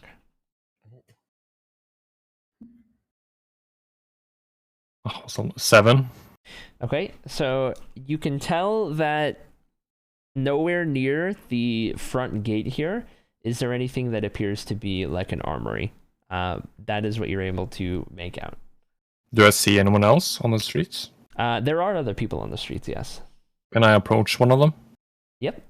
So as you approach the nearest one to you, you see that it is a human woman, kind of more middle-aged, looks to be dressed kind of like a commoner, nothing real too notable about their appearance. They're carrying a little basket that appears to have some apples in it, and they have a kind of lighter hair. They're going to see you approaching, and they're going to kind of have this curious look on their face as you kind of get the impression that there's not very many macabre down here, and so at the sight of one, it kind of makes you double take a little bit. But she's just gonna kind of wait for you to speak up. Excuse me, do you know where I can buy some armor or something? Yeah, I believe so. Are you looking for are you looking for a smith or perhaps just a place with a wide assortment? Either will do, just the closest thing. Yeah, if you make your way, and she's going to kind of point in the direction of where the library is, kind of down that road that meanders to the right. If you make your way past there, a good ways up the road, kind of right on the edge of the canal, for the castle in the center, there's an armory over there. Right, thank you. I'll take an apple and a toss or a gold coin, and then I'll leave. Okay.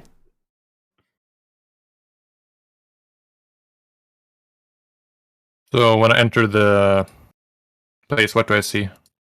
All right, so as you walk down the road and you eventually find the building that she is referring to, you see that it is kind of really at the base of this castle in the center of the city that rises up, and around the castle there's this little canal of a little bit of water kind of at the bottom, kind of surrounding it, putting it on its own little island.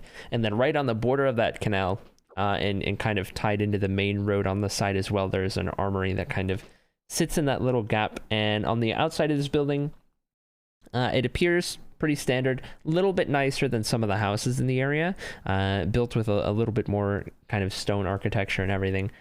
Just on the outside, you can see that there is a couple figures, and they appear to be kind of fairly geared up. You kind of assume that these are patrons of this business who may have gotten some of their stuff from there. As you walk in through the front door, you can see that it's a little bit smaller than you might have expected. There's a counter on the far right side as you enter the door, way off to the right as the building kind of stretches in the shape of a big rectangle. And there's somebody at the counter just kind of doing his own thing, kind of tending to some various loose things behind the counter and whatnot. And you can see in the opening of this building, or in the open space from where you are, in between where you are and where the counter is, there's various kind of tables and almost wardrobe looking things, and there's various armors and weapons and whatnot kind of just spread out and just kind of on display. Okay, I want to approach one of the armor sets, kind of like something like chainmail type. Okay.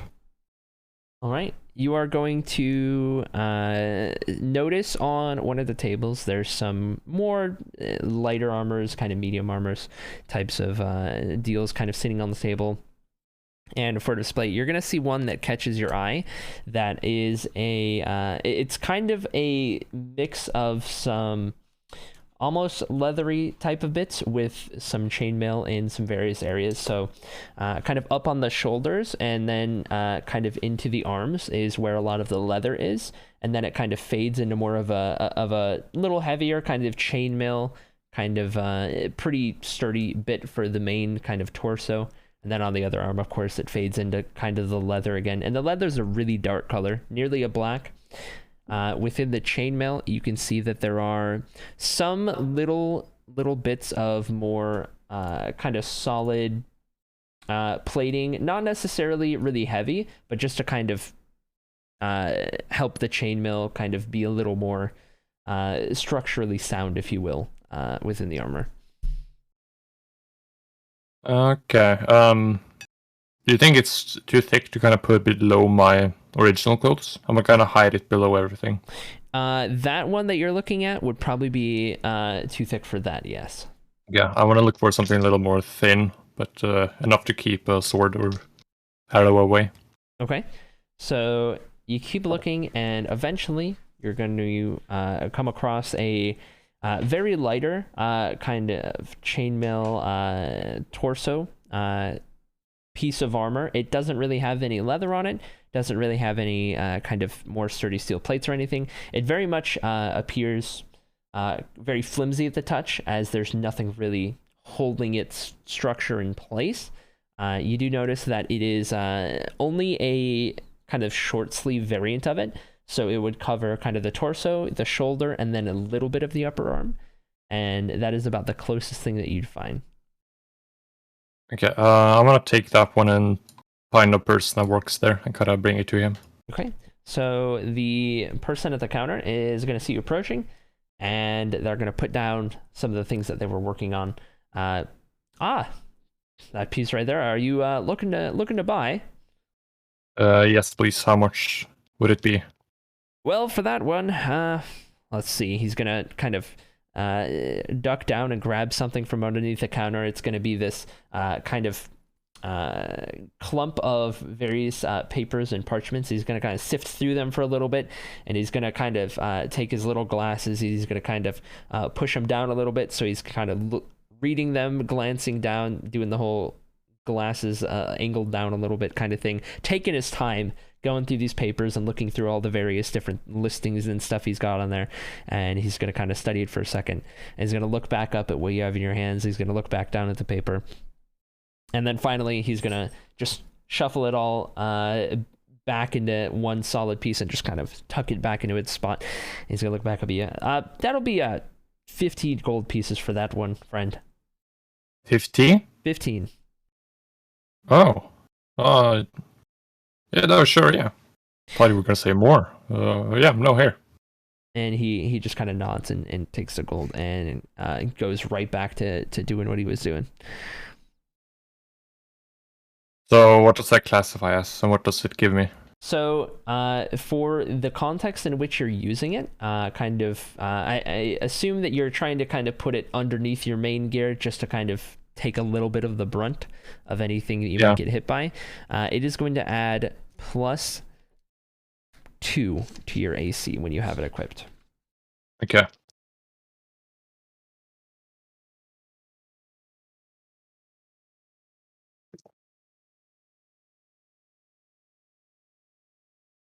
All right, and then we are going to, well, I guess we can't pick up with Pippa and Hera quite yet. So I guess we'll stay with Kavian for a little bit. Is there anything else you'd like to do? Yes. Do you have any sorts of fur around? He's gonna turn and kind of face again. Fur, not particularly. Not this far south, no.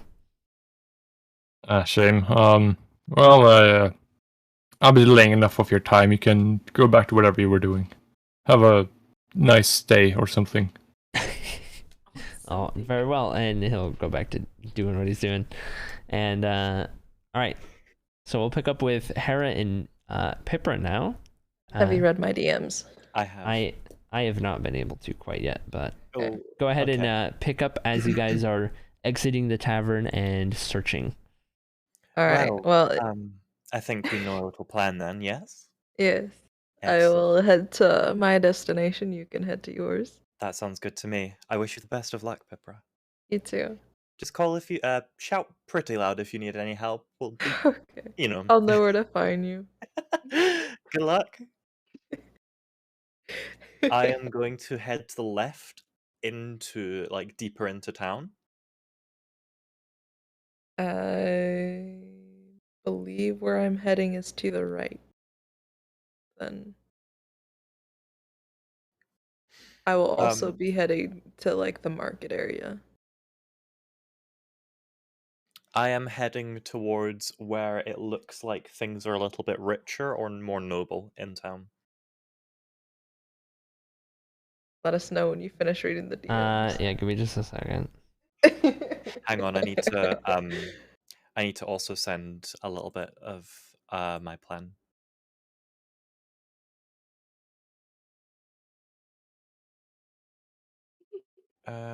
Cody McMinecraft. There you go. Make a fire.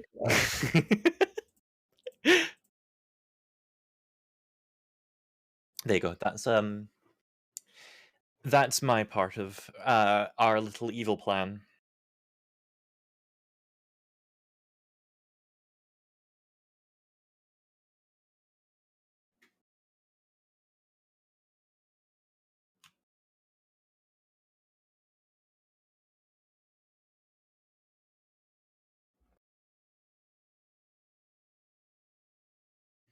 Well, Pipra, certainly certainly if you know what you're looking for, if you look for fruits and for berries, something that you could describe as edible, that will yield you better results. If that makes sense, you'll be able to get a longer lasting color.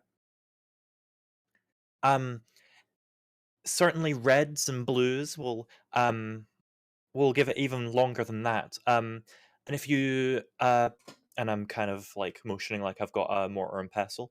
If you grind them up just a tiny bit, and the juices will make it set a little bit faster. Got it. Okay. So where Alright, would you good luck. guys like to go? All right. Well, Theo, I messaged you what Cody sent me. Okay. I That's will. fine. I will make 2 stops. Okay. One to the market. One to the stables. Okay, so the stables will be the closer of the two. Okay. As you exit the tavern and you see the intersection to your left, there's the road that kind of meanders off to the right, where the library and then later the armory kind of sits. But to the other side, the path kind of diverges off to the left. And off to the left, as you kind of take in the sights of both of these roads and where they lead, you can see that there's a stables a little ways up the road on that left one. But still within walking distance, of course. I'll go to the stables first. Okay. So as you approach the stables, you see that it's fairly busy. There's a couple people coming and going. There's a handful of horses, just kind of random selection of them in the stalls and kind of about and whatnot. Over there, you can, you can see the person tending to the stables, kind of in one of the stalls, just doing their thing. But other than that, nobody really notices you approach or pays you too much attention. Okay, so can I get the thing I came for without having to describe it too much so it's still a surprise? It shouldn't be too difficult because So your guys' horses are still at the tavern. we put them in the stables. We even said that. Yeah, we were going to the stables. We dropped them off at stables and then headed Okay. to the tavern. All right. In which case, roll an animal handling check. Okay. Oh. I'm sorry if I was snippy. I just Let's go, Petra. Let's go. no. Oh That's a 5. Of course it is. I can't roll good. So you're going to attempt to do this mystery thing that you are trying to do. Okay. And as you're doing it, it does not go very well. And you're not going to be able to do it at the end of the day. And in the midst of trying to do it, the horse is going to run off down the road and kind of disappear into the city. No. Which horse? That was Not horse 3. that was Elion. Elliot, no. Elio. I'm going to go after Elion. Okay. Would they be like running past me at all? You're looking for what specifically? I am looking for a theater or a playhouse of some kind. It will not, because that was done the other way. Okay. Understandable. Have a nice day.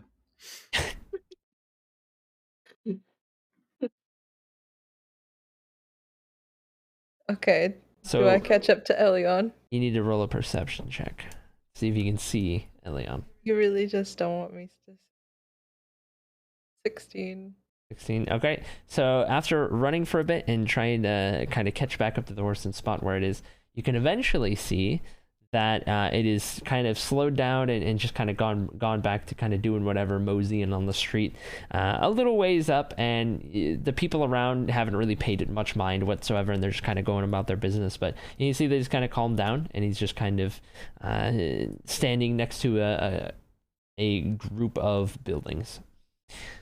This is now removed from the stables. You're probably 200 feet away. Okay. I will go buy a carrot. A bundle of them.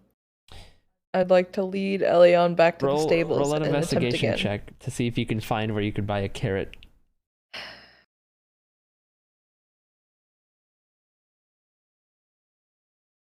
23. Okay. So in the nearby area, you don't see anywhere that might have a carrot to specifically sell. However, you do know that back towards the stables, there was a couple of stalls nearby that are just generally trading things like vegetables and kind of food products and whatnot. So that'd probably be your best bet. I would like to try and bring Elion with me, so as not to lose him. The carrots are not to get Elion to follow me. The carrots are to keep Elion distracted later. Okay. So as you approach Elion, and how would you like to go about trying to get Elion back? Very gently, like, speak to him and pat him and make sure he knows he's okay. And then just... Is he wearing a bridle? He's gonna have something that you can kind of lead him with without riding him.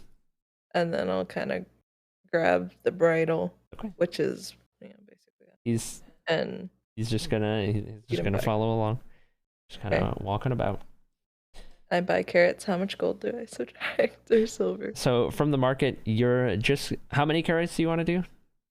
Just like 3, 4. Okay, you're just gonna have to do 3 silver pieces is all. Okay. Okay. Okay, and you Head are back to the stables. pretty close to the stables by the time you get to the market, so you're pretty much there. Okay. I would like to give carrots to Elion and attempt again with advantage because he's distracted. I would say you don't have to roll again for this one. Okay, cool.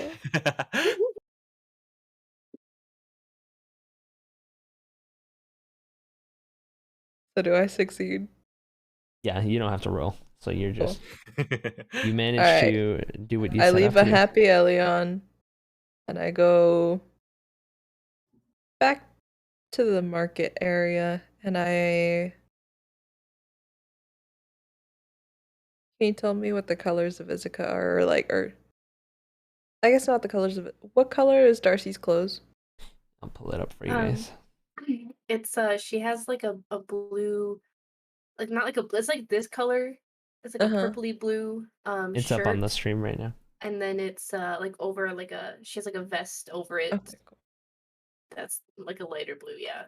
And then like the picture's like green, but it's more of like a darkish brown like cloak that she has on. Okay. Then I will look for...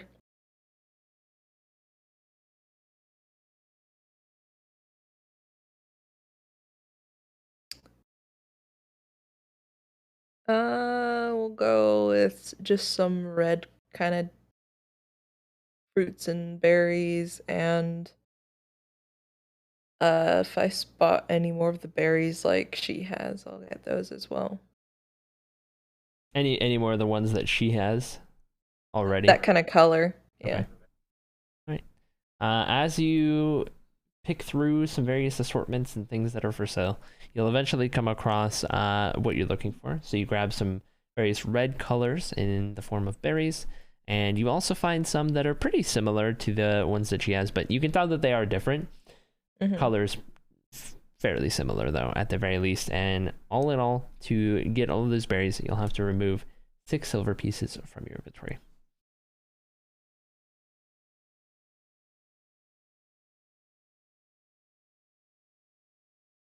Okay.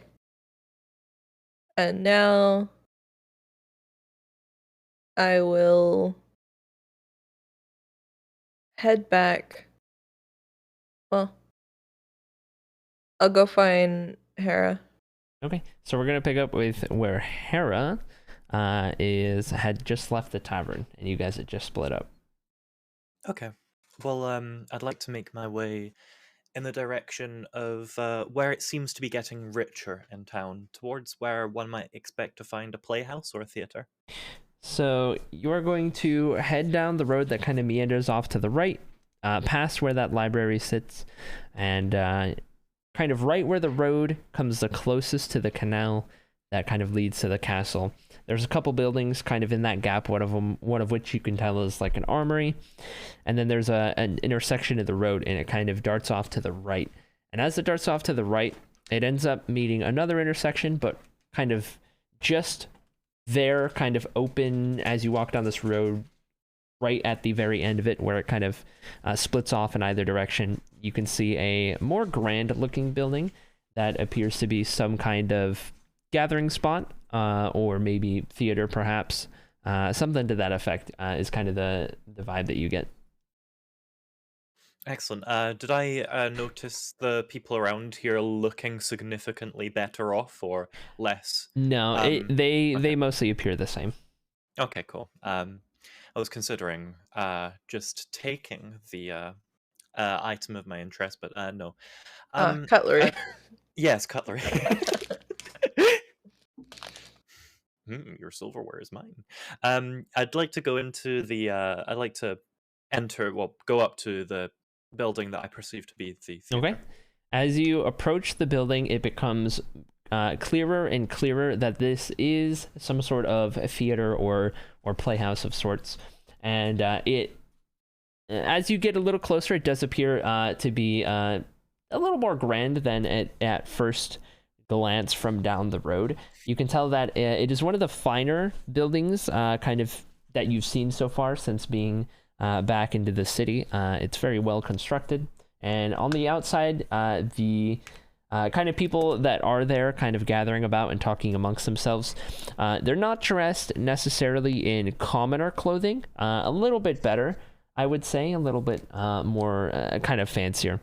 And as you walk into the front entrance of it, you can see that there's just this smaller room of maybe sort of like a check-in room of some sorts, or just kind of seeing what's going on that day, that kind of an area.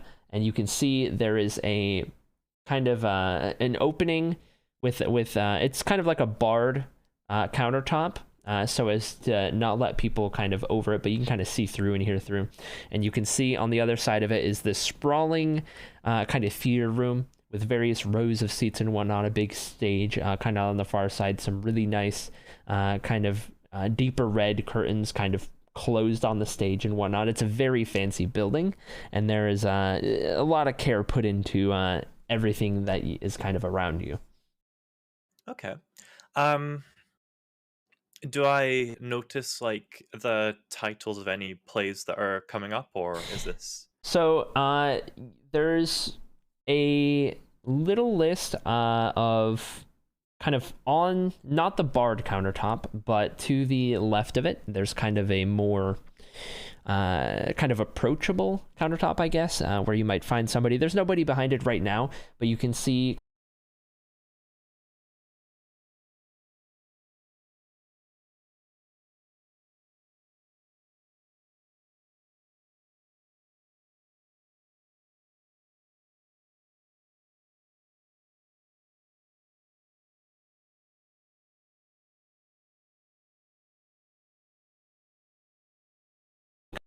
A more wartime production, or you can make a history check. I would like to make a history check. That's going to be a 16. All right. So from what you can faintly kind of remember through hearing, through reading various things and whatnot, you recognize the name Imzael as being tied to the kind of province of Elibet specifically, and being known as a kind of hero of old. So not a kind of present time type of story, but more of a kind of legend that has existed for a while.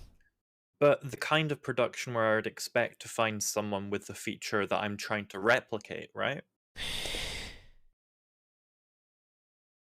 In terms of people playing it, or? Yes, in terms of that. A minute.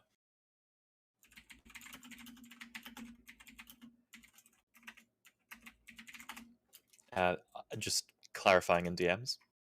So as to keep it all secret. You wouldn't need to specifically worry about that play, as you would be able to find your quarry anywhere in this building in general, regardless of what's going on at the time.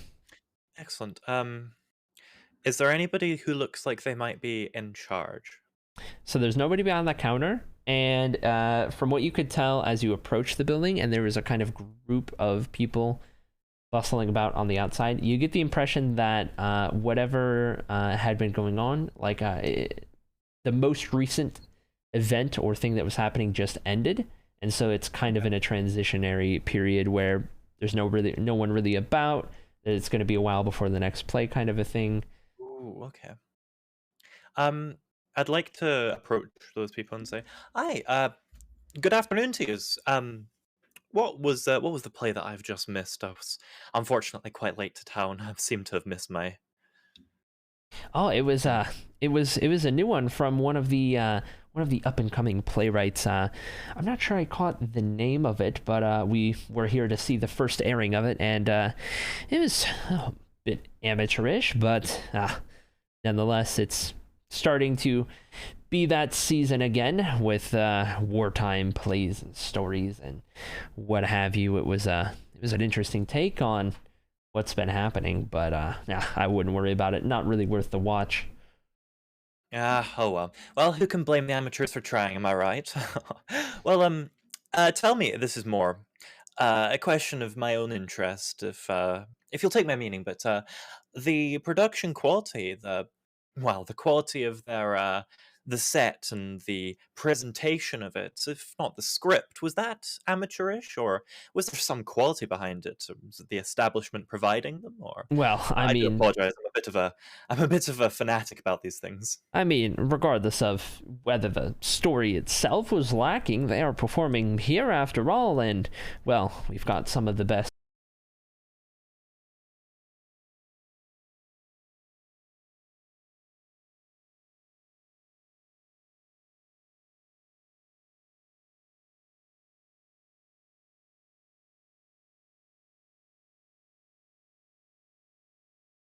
way to catch a play of sorts. So I will hopefully catch the next one. But thank you for your time. And just gonna walk off, and I'm gonna see if I can once again try and catch someone, and if not, make my own way to where I believe the backstage to be. Okay. Go ahead and... So you're not going to see anyone else that looks like they could help. In terms of locating the backstage, make an investigation check. Investigation coming up. Oh, that's terrible. That is a 5. Okay. So as you are kind of searching through the various hallways and rooms and trying to find something that might kind of lead you to the backstage, lead you to somewhere where you might just find some kind of equipment area, kind of effects area, all of that kind of stuff, you eventually find that there's this doorway that kind of it doesn't have a door on it, it's just kind of a doorway that leads into a whole nother section of the area. And then above the doorway there is a little kind of sign, and written on that sign it says crew, and you kind of get the idea that it's people that might be working on whatever the play is at the time, kind of an interchangeable, whoever's doing whatever play is going on might be that area for them. Are you going to enter that area? I'm going to knock on the door. There is no door. It's just a doorway with a sign above it, and it just leads. That's going to be just me going, and I'm just going to be looking around, seeing what I can see around, and trying to gather whether this is the right direction. Okay. As you enter that area, and you kind of make your way a little further, roll a perception check. Okay, perception. That is going to be a 14. Okay. You are going to hear the distant sound of footsteps drawing closer, and they appear to be coming from ahead of you, down the way a little bit, and then off to the left. And it is from within this kind of crew area of the theater that you find yourself in. Oh, okay. I'm gonna call out to them. Okay. Just gonna go. Excuse me. I'm wondering if you can help me. They're going to, the footsteps are finally going to kind of turn the corner, and the person is going to become known to you. And to your surprise, at the probably 15, 20 feet ahead of you, having rounded the corner, is a shorter Ongra woman who is probably no taller than like 5'6", very short compared to you, and they have this more stern look on their face. They're wearing these kind of more well-dressed kind of bits of clothing and what have you, and they're kind of carrying in their arm a book or two, and they're kind of walking through the hall. They look to be preoccupied with something else, but they notice you and they hear you, and they're going to call out to you. Who are you? I'm someone looking to buy, not tickets either.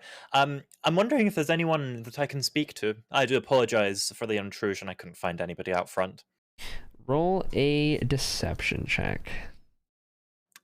Is there deception needed? I was gonna say That is like quite accurate to. it'd probably be because more you had persuasion. to because you had to go through the entry area, which is where you get the tickets.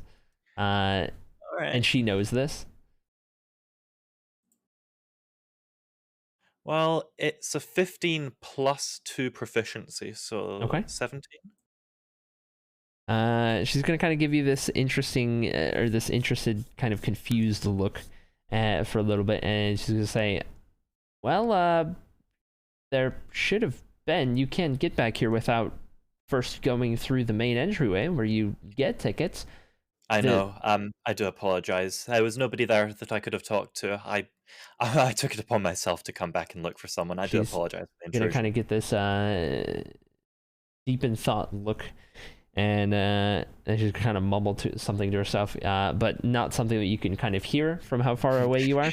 And she's like, "All right, well, come with me," and she just kind of I'll- picks up the pace and very short compared to you is very much kind of working to be at a decent pace so that you don't have to just take a step every 3 seconds just to stay in Yeah. line with her. She's like picking up the pace, kind of trotting along, trying to Kara just striding. make up for those long legs. And you file your way through all the various different hallways and rooms and whatnot back into the main entryway where you first found yourself. And once there, she's gonna just kind of have you kind of stand there and wait for a second. She's gonna go behind the counter and she kind of enters a room off to the side.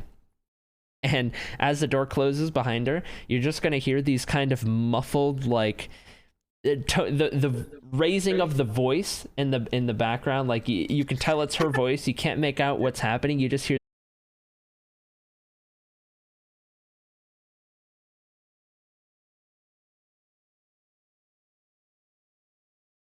the human male who is a little shorter in height as well. This person has kind of longer, lighter hair. They have clean shaven. They look a little younger, maybe young adult.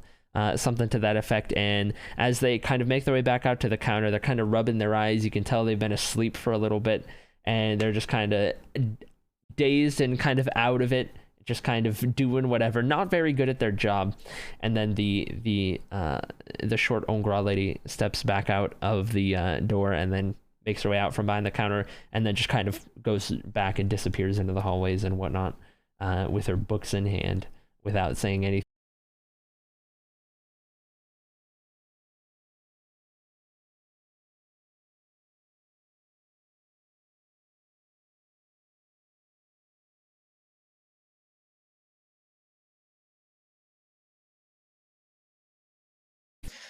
And knowing the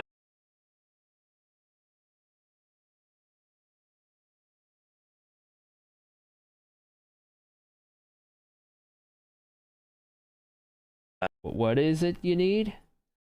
I'm going to take out because I've made I'm making good use of this shopping list. I'm just going to show him this, and it's going to be what I've DM'd you. He's gonna kind of look at it for a bit, and then he's gonna study it, kind of bring it closer, put it further away, trying to focus his very tired eyes on it, and he finally is able to. Hey, good sir. You look very exhausted.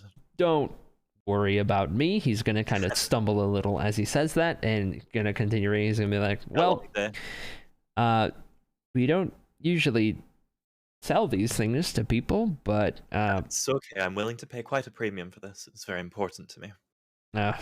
If you say so. He takes it and he kind of stuffs it in his pocket, and then he goes and disappears off into the hallways and whatnot, same as the young girl woman. And you get the impression that you were just meant to just kind of wait there for a second as he goes and Cool. finds whatever. Just gonna wait. I'm just chilling. Great. After a while, he eventually returns, and he's got his he's got his arms full. He's got like almost like a crate of sorts, wooden crate, and he's walking back up, places it on the counter, and as you look into the crate, you can see like a very selection of things that are kind of similar to what you might have on your list, and just brought like a bunch of whatever he could find, as it's not really something that they ever really do, so he just grabbed whatever and is like, all right, yeah, you can just kind of whatever you need from this. Oh, thank you very kindly. This is very perfect. I'm just gonna have a look, see if I find like something that's the closest thing to the description of what I'd like. Okay. I'd be, because of my backstory, I'd be slightly more proficient in knowing like what it is that I'm trying to look for. You'll be able to find what you're looking for in that selection. It's just various it's various different colors and such like that. Yeah, I'll take the colors that are closest to what I'm looking for. Okay. And I'll go, yes, this selection here, I'd like to take this off your hands if that's perfectly okay.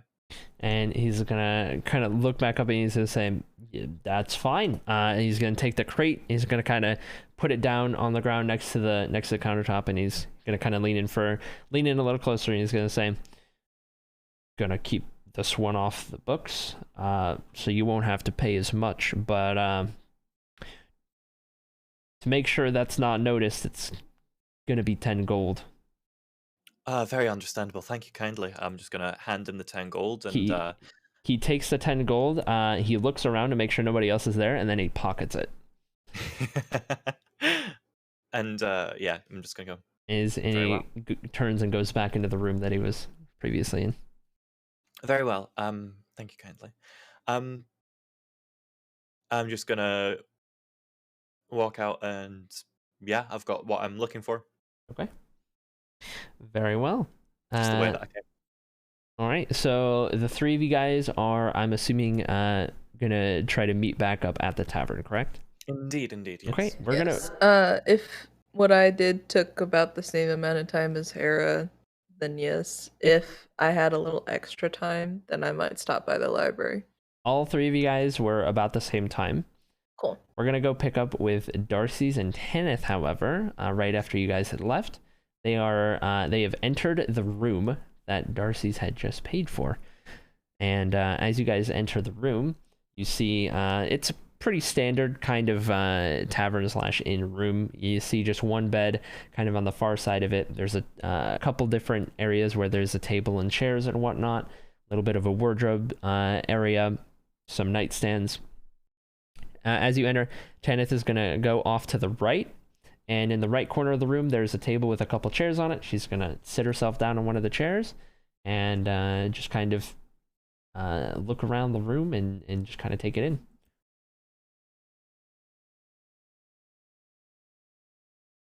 What would you like to do at Darcy's?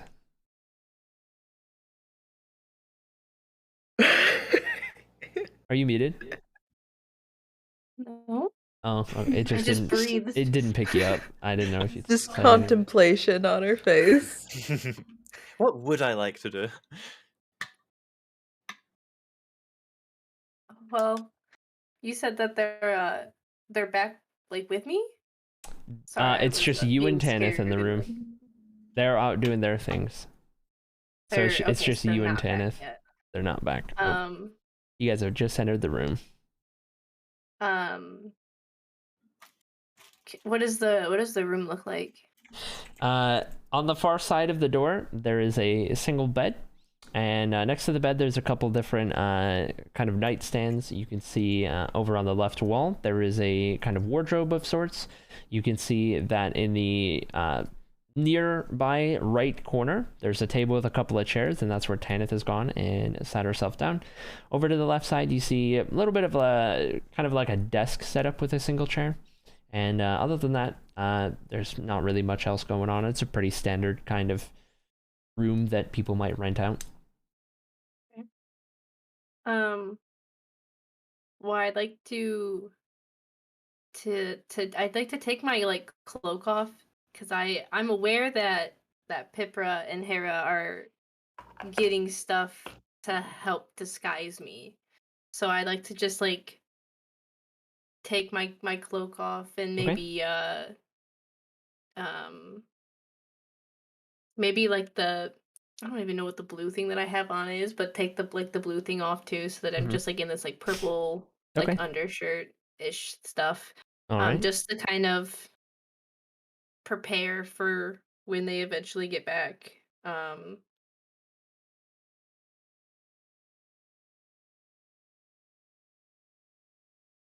Talking to Tanith yet. Okay.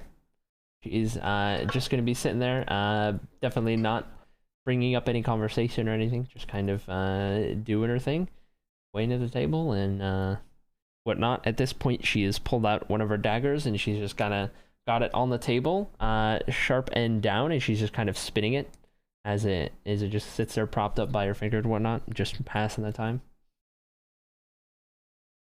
I'd like to ask her, I'd say, Tanith. Yes. So I know you're not very open with the group about yourself. Where'd you learn to fight like that? That last encounter, you really between the assassin group that you fought in the streets and then and then also while we were in that hideaway, it was very impressive. No, I've been doing this for a good handful of years now, and I was trained by the best. I see. It's very impressive. Maybe one day you can teach me how to properly throw a dagger. Perhaps. I wonder what the rest of the gang is doing. I hope that they'll come back soon. And I like look down and kind of like feel nervous that it's just me and Tanith. I'm sure they'll be fine. I wouldn't worry much about it, especially with that Tormund character not here.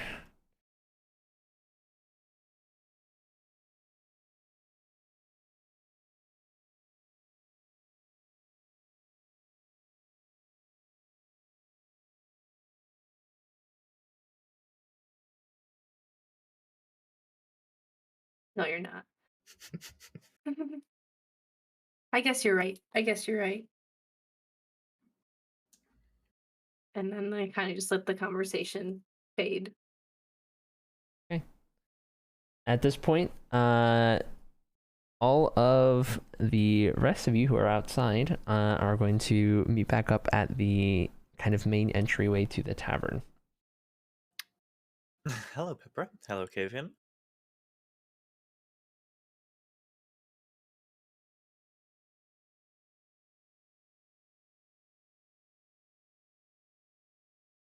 It's canon now. Greetings. Kavian, Pipra. I trust it was a productive mission then. That it was. Kavian, would you mind carrying your now empty barrel up to the room, please? Sure. I need Is it empty? Well, you're certainly doing your best to do so. It is not empty yet.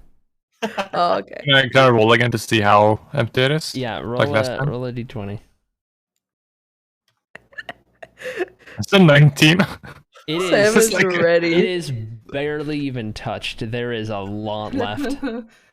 Kavian, I need you to drink all that. I need the barrel. All right. I go chugging. Chug.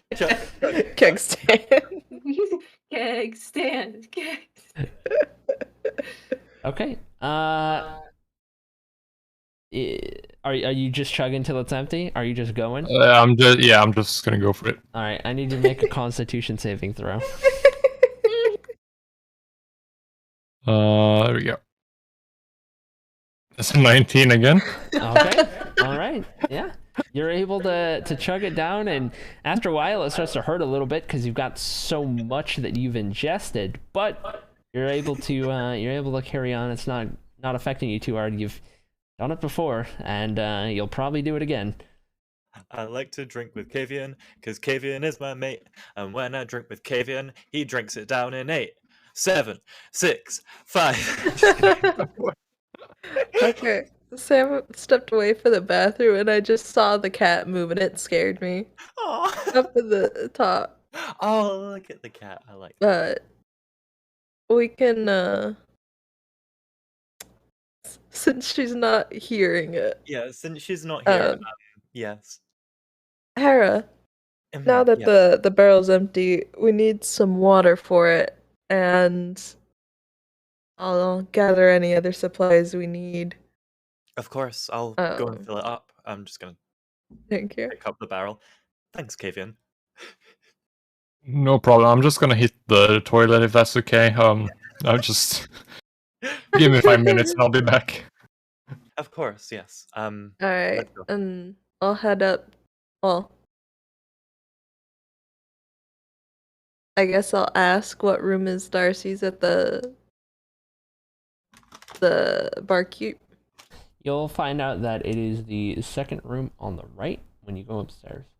Okay, and then I'll wait for her and we'll head up together. Of course, yeah, I'll come up with a barrel fully filled with Go water. knock on the door. Mostly filled with water. Okay. As you guys are in the room, Darcy's with Tennis in the corner as well. You're just gonna hear a knock at the door. Kenneth, could you get that? She's gonna let her dagger fall on the table, and she's gonna kind of look up at you with this kind of annoyed look. And she's gonna kind of give you this annoyed look, and she's not gonna budge. I'm just gonna go. It's friends, we promise. Okay, I'll jump up and I'll answer the door. And when I see everybody, I just want to go and give a and hug them all. Just hug them Yeah. all. You see Hera holding a big barrel, and then you see Pipra holding a bag of mysterious things, and she's just smirking, and she says, "Are you ready?" This is certainly going to be something. All right, let's get You will to not it. be able to be recognized once we're done. And hopefully, if I have a steady hand in a good way. And I just want to like look at you guys.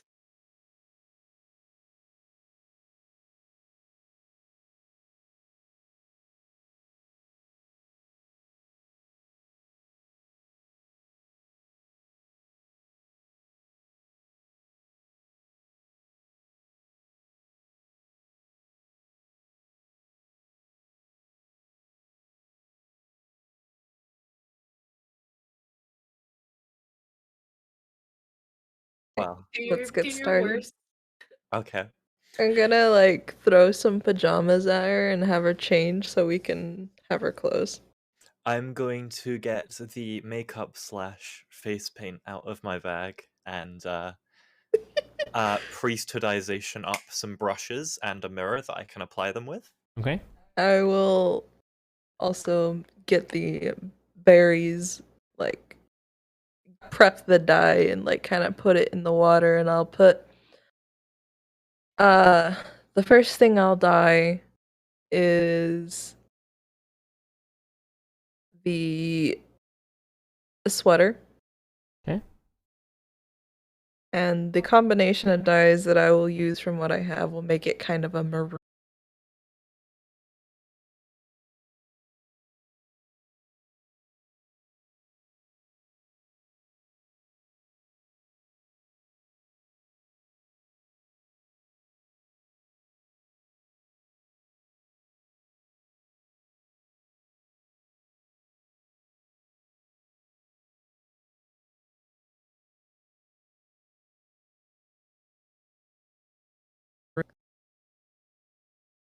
The white wig that I borrowed Elion's mane for. Don't worry, Elion looks fine. It's going to be a like short, like kind of bob length wig. You're gonna have to cut a little bit of Darcy's hair so that the other old doesn't show, if that's what you're Okay. going for. You don't understand how wigs work. Her hair will be, I will braid it so it is all hidden Dude, this underneath. this isn't a wig like modern wig standards. This is a very makeshift one. Yeah, but it doesn't mean I won't do anything with her hair underneath. No, I mean Can you're we with dye how long her that? hair is, you're gonna have to cut it a little bit for this to work right. You don't have I'm to cut French it all. braiding. I'm just saying you have to. Oh, you're there's a not lot gonna of let hair. me out of this without cutting her hair, are you? You're gonna have to cut a little bit of it. Alright, fine. I will trim Darcy's hair a little bit. If Are we you can gonna Apologies, ask? Darcy. Are you gonna tell mending Darcy's that before you hair. start cutting? Or are you just gonna start cutting without She her said knowing? she trusts us, so We have, Okay. we have been greenlit to do whatever we please. Okay, yeah. just making sure. I'll trim her hair a little bit and I'll fashion the wig on. It's got bangs across the front that are just like the straight bangs. Oh, And boy. it's the short bob. Oh no. And it's white hair. It's from the mane, so it's still soft. E-girl It looks like Darcy's, real let's go. hair. And it's Um, drastically different than her previous hair. That's true. That's true. which was the goal. I'm going to sit with a little stool just in front of Darcy's as I go, and I'm just gonna just look just really, really closely, like almost as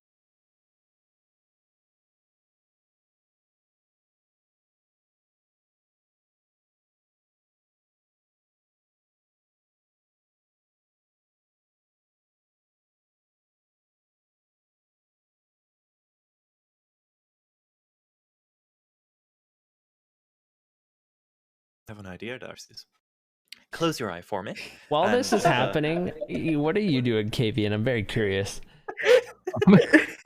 I just took a leak for starters. Okay. And did we only order one room?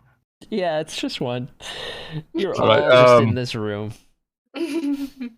I say to the others, you guys, I talked to the barkeep downstairs, and he said the next room over is free, so I'm just gonna take that one, and I'll leave.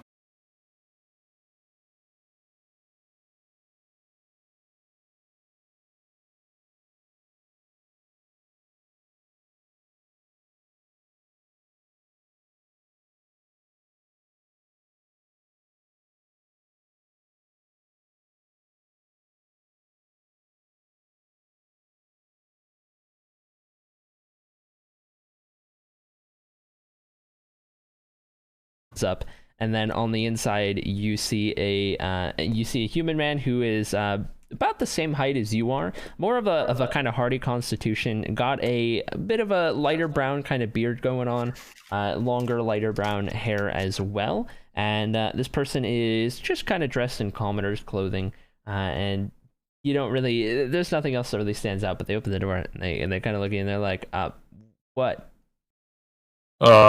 I'm not sure if you heard the news, but the Empire has officially taken the city. I am a macabre, as you can see, and we are here to confiscate your room. We need it for the army, as they're sleeping here. So you need to get out of here right now. Oh my god.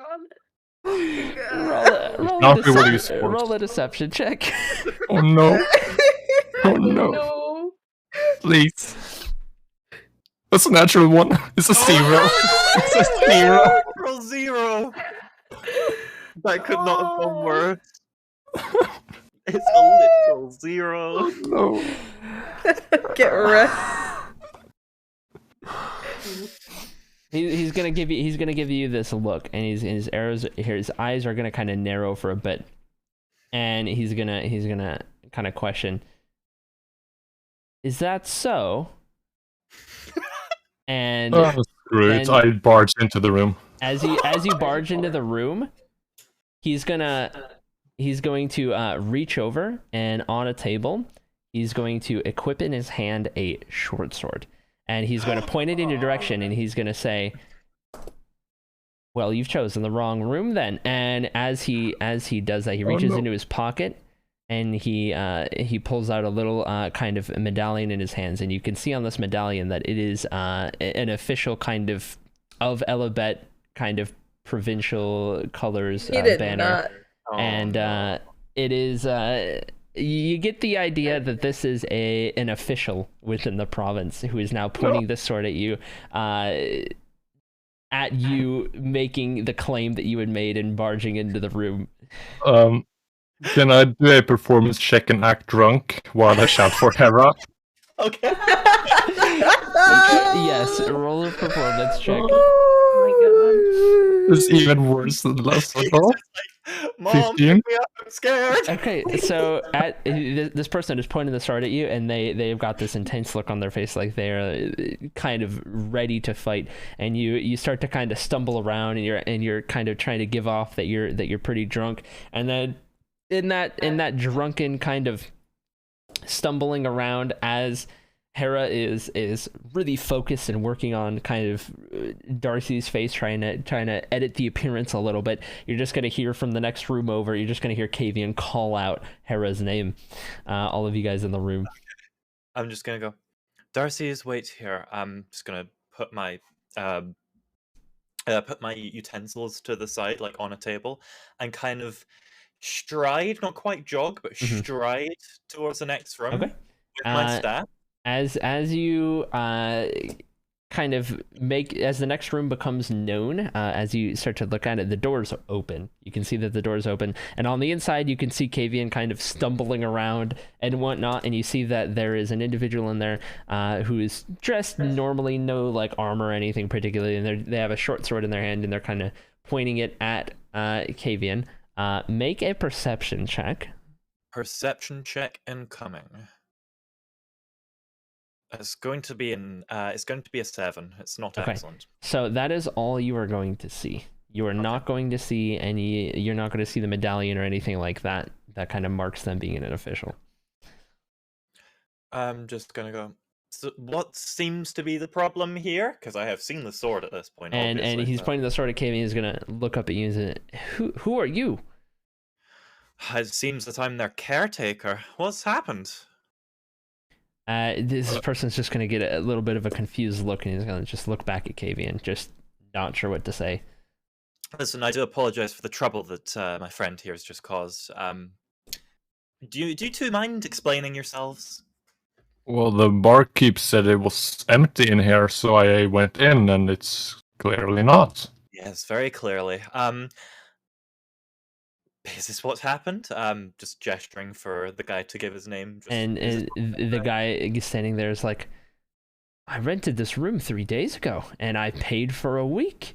I am," and he just has this insulted kind of tone in his voice, and he just kind of looks at you guys kind of once over again, and he's gonna look over at her and he's gonna say, "Get your drunk friend out of here," and he's gonna put the sword back on the table and go back to not being in a I leave in holding shame. a weapon. Well, if you will, and just Kavian just like And then disappointed other look. as you guys exit, the door closes right behind you, and it kind of slams shut right behind you. Please make him sit in the corner and think about what he's done. Kavian, I'm thanking you for drinking your ale so quickly as to allow us this plan. But I'd really prefer not getting into a bar fight at every tavern that we get into. Is Hey, this listen, I could have struck Am him, but I I didn't. clear? Yes, Good. fine. Okay, good. But I would have had him if we came into a fight. Just know No that. doubt, but we're keeping our heads down, aren't we? And that wasn't Yeah. what you were doing, is it, Kavian? I called for you. I know you I did. knew you would talk me out of it. You shouldn't have needed to. You shouldn't have needed to. I'm not mad, I'm just disappointed. Listen. Self-control is the name of the game. You will have your chance. This I promise you. I'm your friend, and I promise you. This will be what you have. But right Fine. now is not the time. There you go. I'm just gonna pat him on the shoulders. Go. There you go. Thank you for saving me. It's okay. I'm here. Just kind of rubbing his shoulder, just like, it's okay. I got you. I got you, buddy. Do you want to come back to the room, or should we get you a room to yourself? I'll just sleep in there. It's fine. I'll join all of you. I can take the floor. Okay. I'm just like, all right. You do you. Just...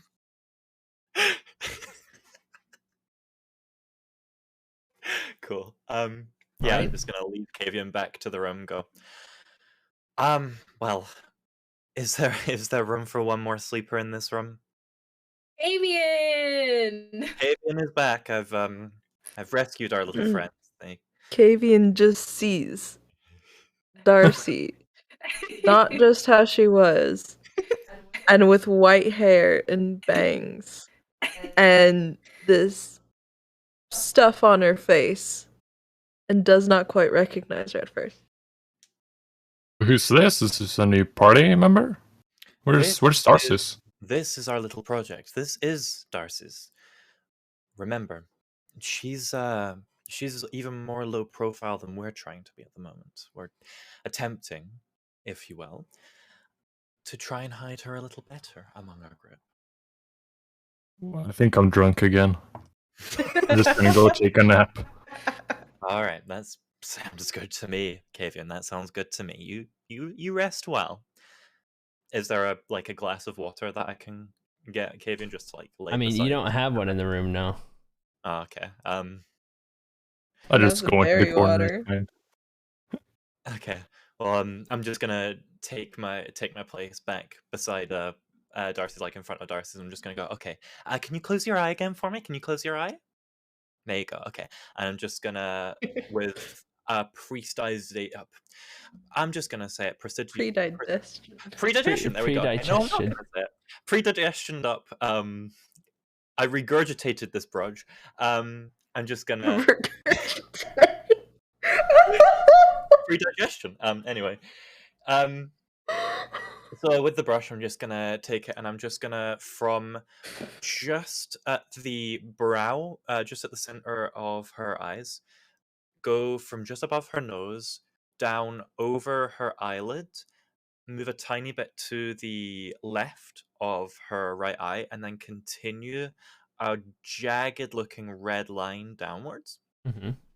And with some slightly lighter pigments, I am going to kind of brush around it and make it look very, very convincingly like a slash scar that has come from upwards, down from her right, and diagonally down to her left. Okay.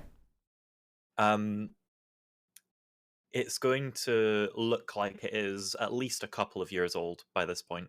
Okay. Okay. And I'm just gonna finish up my wee work there and go, okay, you can open your eyes now, and I'm going to, for the first time, thingy up the mirror that I magicked up later and show her what she looks like. And go, is this okay? Do you recognize yourself at all? And I like to just kind of stare at myself. White And then hair, look at bangs, hair. scar, and all. White hair, bangs.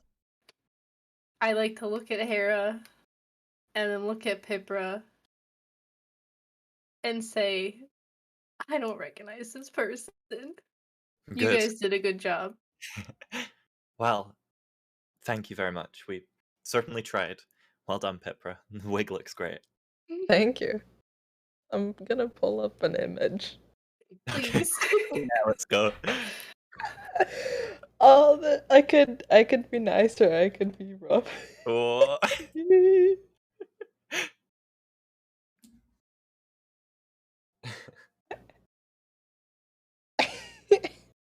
Okay, we're gonna go with this one.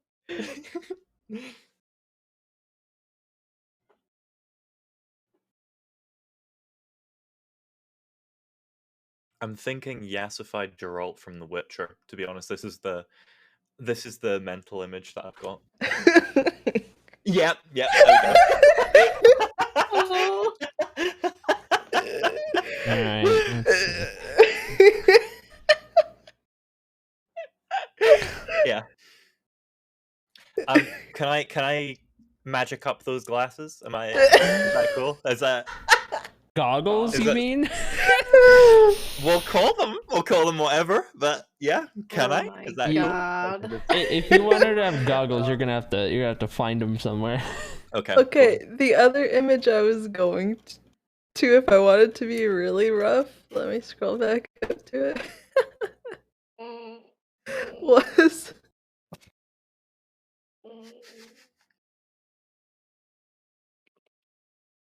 That's a very nice dice tower, by the way. That's beautiful. Oh. so I went nicer than that. Oh my God. That's beautiful. Also, Here. how long Here. did that take you to stack your dice, Cody? About 15 Let's seconds. see if my camera focuses. This is the image. Mm-hmm.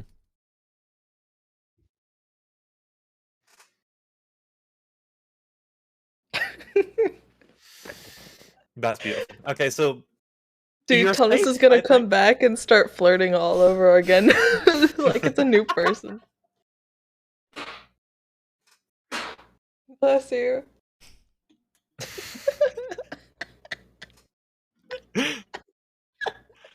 Oh my lord. Oh my goodness. I'm sorry, Sam. But Well, that's the best I could come up with. Because I didn't think dyeing your hair would work, and you probably didn't want it to be changed. So I went for clothes and a wig. Darcy's, It I works. hope you know that at the very least you're safe from being recognized. Thank you, This guys. should allow us to travel a little more undetected. Truly. Thank you. And I'm gonna say, Tanith, what do you think? She's I want to she's just quickly been turn and look at Tannis. she's just been watching this, and she just kind of gives a thumbs up without saying anything. If you Tanith, want, I could you were make you a pursued by wig an too. assassin as well. Yeah. She's just gonna kind of look at you and give you this look of, don't you even try. Touch me and you'll die. I believe we would. Just a suggestion. Just a suggestion. Certainly. Well, what time is it at the moment? So I would say it's currently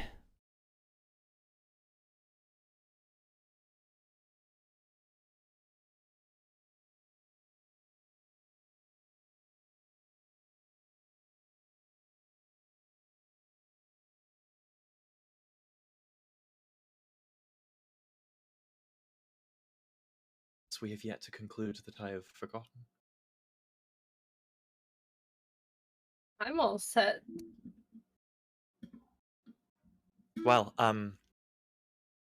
we should has anyone got a map on them? We should consult a map to see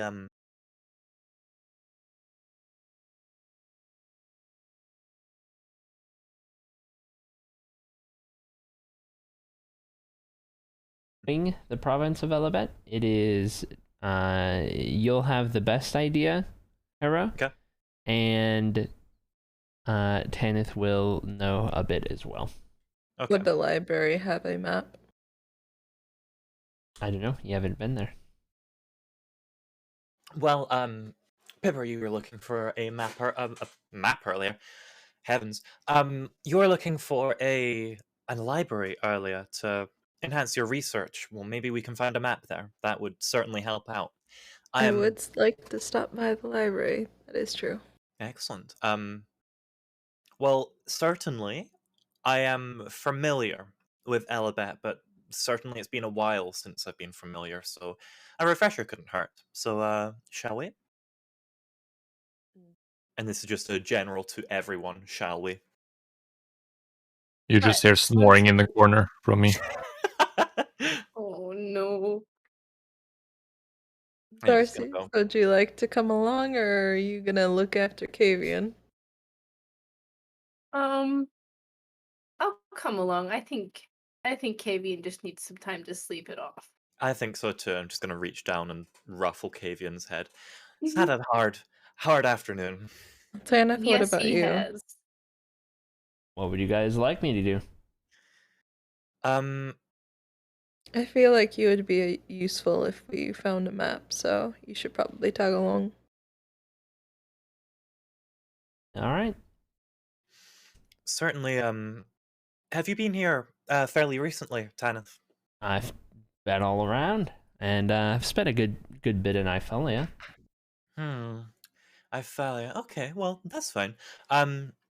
And Elabet, just in general, in the last, say, year and a half been here? Oh yeah, plenty. Okay, excellent. Well, that's the last time I was in the province, but I've been I've been around a little bit more than just Ifelia. Certainly, it wouldn't hurt to have some company. Very well. All right, so towards the library then? Yes. All right, with everyone Kavian's except for just Kavian, who's asleep in the room. As you guys exit the tavern and you see off to the left the road that kind of veers off to the right, and the library that was spotted a little earlier sits not all that far away, a couple 100 feet. Okay. Well, we approach? Yes, I'd like to approach. Okay. as you guys approach and you reach the library, you turn to the right as it's on the right side of the road. You see that it is aptly titled, it's the Ifalia Library. Nothing appears too grand or out of the ordinary. It seems like a very kind of typical type of library, typical kind of building. Nothing kind of strikes you as being all that important per se, or kind of uppity or anything like that. As you guys enter through the front, ahead of you, you can see various rows of bookshelves and some various tables off in the distance that are just kind of empty, a couple of chairs at each of them. One table has an individual sitting at it, just kind of reading a book. And far to the left side, you see a kind of counter area with a figure kind of tending to a couple of various kind of papers on top of the desk, just kind of writing about and all that good stuff. Okay. I'd like to approach the person that is looking like they're in charge, that person that's tending to things. They're going to look up from writing on their papers, and as they look up, you see that this is a human woman who appears to be fairly older, maybe not quite graying in the hair, but getting pretty close, some slight age in the face, and they appear to be shorter than you are, probably around like 5'11" or so, 5'10", just under the 6 foot mark, and they've got lighter hair, kind of like a mix of blonde and brown color, and they've got these kind of deeper blue eyes, and she looks up to you, and she just kind of studies you over for a little bit before piping up and asking, welcome, how can I help you? Good afternoon. I'm looking for your cartography section of this establishment. I'm looking for the most up-to-date map that you can provide us with. Just right over here, and she motions from where you're standing, looking at the counter, just off to your right, where the room kind of goes, and in the corner of the room sits, and it kind of goes off to the right. There's a bookshelf kind of tucked into that corner. It kind of spreads to both sides, and you can see over there, it looks like it's got various kind of cartography related things, various books and maps and kind of journals and charts and all that kind of stuff. You kind of get the idea that that corner is where you might find all of that. Thank you kindly. You've been very helpful. I would like to kind of walk this person like back and ask, would you happen to have any books about enchanting items? Enchanting items? Let me check something. She's going to go back to kind of that area, pull out some of the various kind of books that she's got under there that just have various things scribbled throughout them. Going to be sifting through the pages for a little bit, and then after a little bit, she's just going to close it, kind of tuck it back under, and look back up at you and say, well, in terms of books that might help with enchanting things, I'm not sure I can be of any help. However, I do know of somebody who may be of help. It's I assume it's something you need enchanted, perhaps. Yes, this cloak I'm wearing was designed to be able to hold magic enchantments, and I was just wanting to research how I could do so. Well, I'm afraid we don't have many books on the topic here, at least currently. However, I do know of an individual goes by the name Volmar, and well, I've never met this Volmar before, but in this line of work and knowing what we know here, that name is refers to an enchanter whom you can probably locate somewhere in the city. I'm not entirely sure where, but that name is definitely a well-known one amongst mages, such as yourself, I take it? Would I have overheard this? It is not a name that you would be familiar with. Oh, are you Okay. saying are you hearing this conversation? Yeah. Roll a Spell the perception name check. for me. Perception check. VULMAR. I hear nothing. That was a 4. ULMAR. Volmar. Yep. And what was your roll, Hera? It was a 4. I don't. You hear are anything. not hearing this.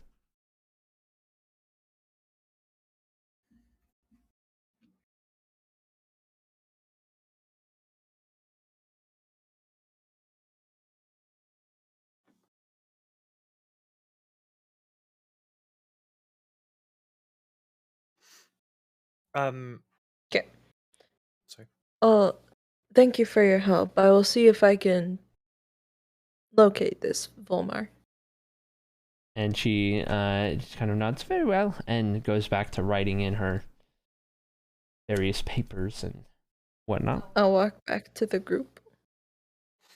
Me and Tanith are going to be kind of pondering over this map marked D1, and it's going to be quite a recent one.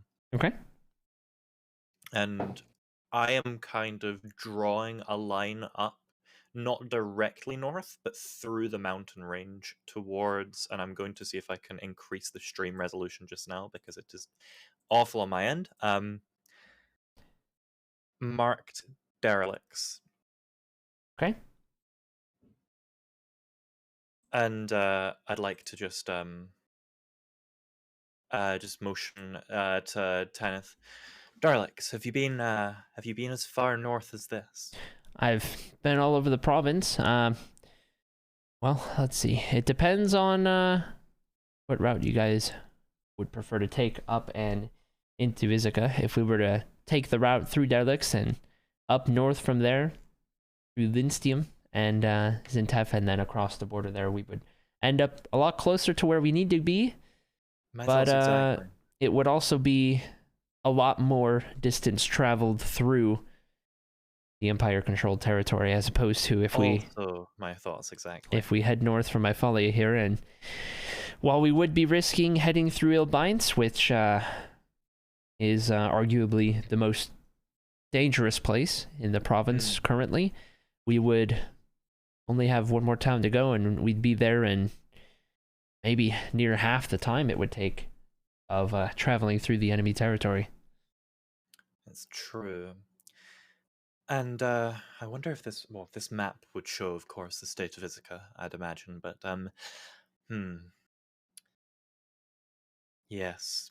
You might be right. So we could either arrive in Ithaca with not much distance left to travel, or we could arrive in we could make our way through the controlled Elabet with less distance in between. Is no real way to win, but I guess it's up to what you guys would prefer either way. This is a port city. There is an alternative. If we were to if we were to hire a vessel of sorts or book ourselves onto a vessel bound for Aurora, we might be able to avoid the territory entirely. This is true. You could avoid the land travel. However, I would warn you that the seas off the coast of Elabet and Ithaca are not seas to be traveled lightly. Most of the travelers here in port are merely traveling from south or traveling around the southern coast, where there's less conflict, as things have only gotten worse. Things have only picked up at sea, and it has made quite the day for pirates as well to capitalize on the chaos. I understand. Well, we could present a third option, well, a fourth option, if you will. If we were to take the long route through controlled Alabet towards Vezil and go off-road for the remaining portion of that, we might likely avoid all contact with the Empire. It's possible, but of course, we do run the risk of the wildlife. If that's a risk you guys are willing to take, then might be would I able to know see to what- it. Would I know what kind of wildlife we risk? You know that there can be some deadly wildlife. There can be some pretty dangerous things out in the wild. Specifics you're not all too familiar with in terms of Alabet, but it's not a death sentence.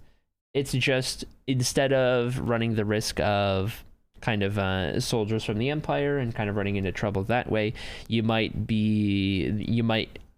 happen upon some kind of form or forms of wildlife that might not take too kindly to you guys. Some might attack you guys, some might run away. You don't really know. It's a big unknown, but you're not going to run into something that's like gonna kill you if you stray off the road.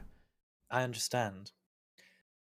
I think then I'd like to suggest a plan, if that's perfectly okay to everybody.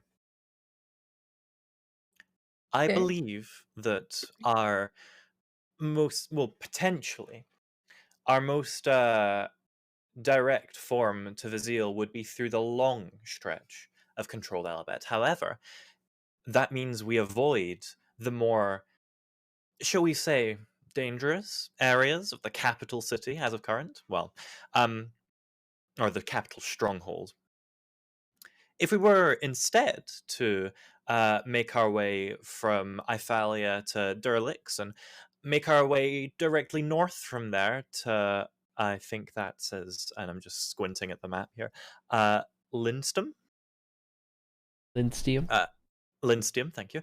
To Lindstium, we might be able to keep our eyes out as we travel for some form of patrol of the Empire and, well, draw our swords before they can draw theirs, if you'll catch my drift. And hopefully, with what we win from such an encounter, we'd be able to blend in much the way that Darcy's blends in with us now.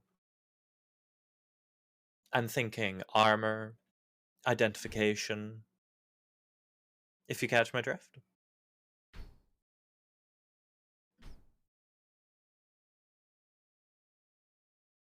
This was directed at the group. Yeah, this was directed at the group to like be like a kind of, does this sound like a good plan to everybody? Have I just suggested that we go on a little stealth mission to be the death of us, or? After all, stealth did us very good in the first portion of our raid on that bandit camp, after all. Tanith is gonna speak up. Whatever it is you guys choose, just know we'll be facing danger. Nonetheless, it's just a matter of what you'd prefer to face. Does seem like it, doesn't it?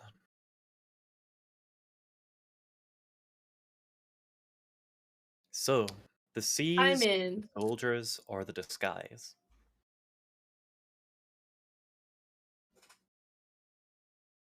Very well. If you're in, then Pipra, are you in? Yes. Excellent. I think then what we should do at this point is we should return to the tavern, attempt to rouse poor Cavian from his slumber, inform him of the plan, and leave a note that we plan to travel to Durlix from this point to our straggling party members.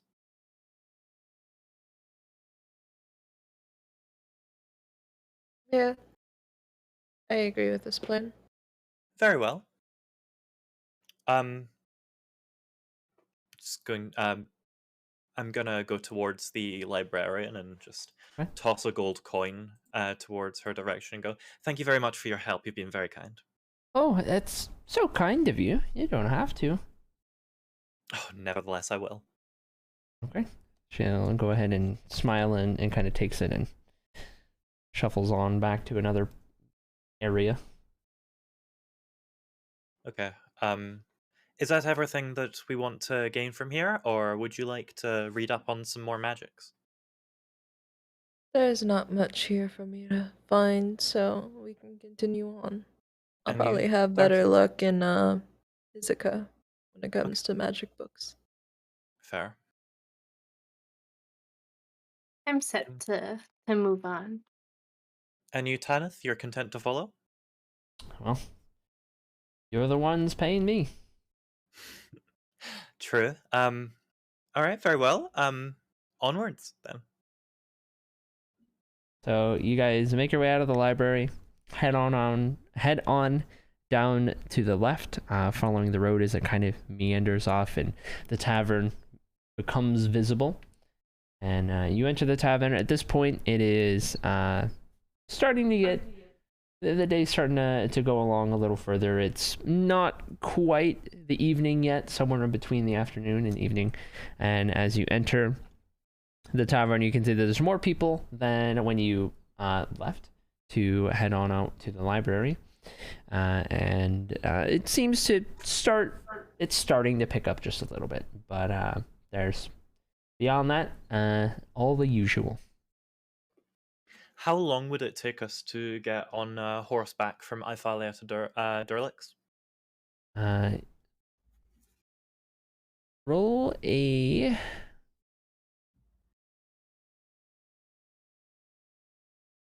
history check. History check incoming. It's going to be a 12.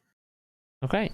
So from your previous travels in the surrounding areas, your best guess as to how long it might take you guys by horseback, just at the rate that you usually travel all together, it would probably end up taking you guys 3 or 4 hours, maybe.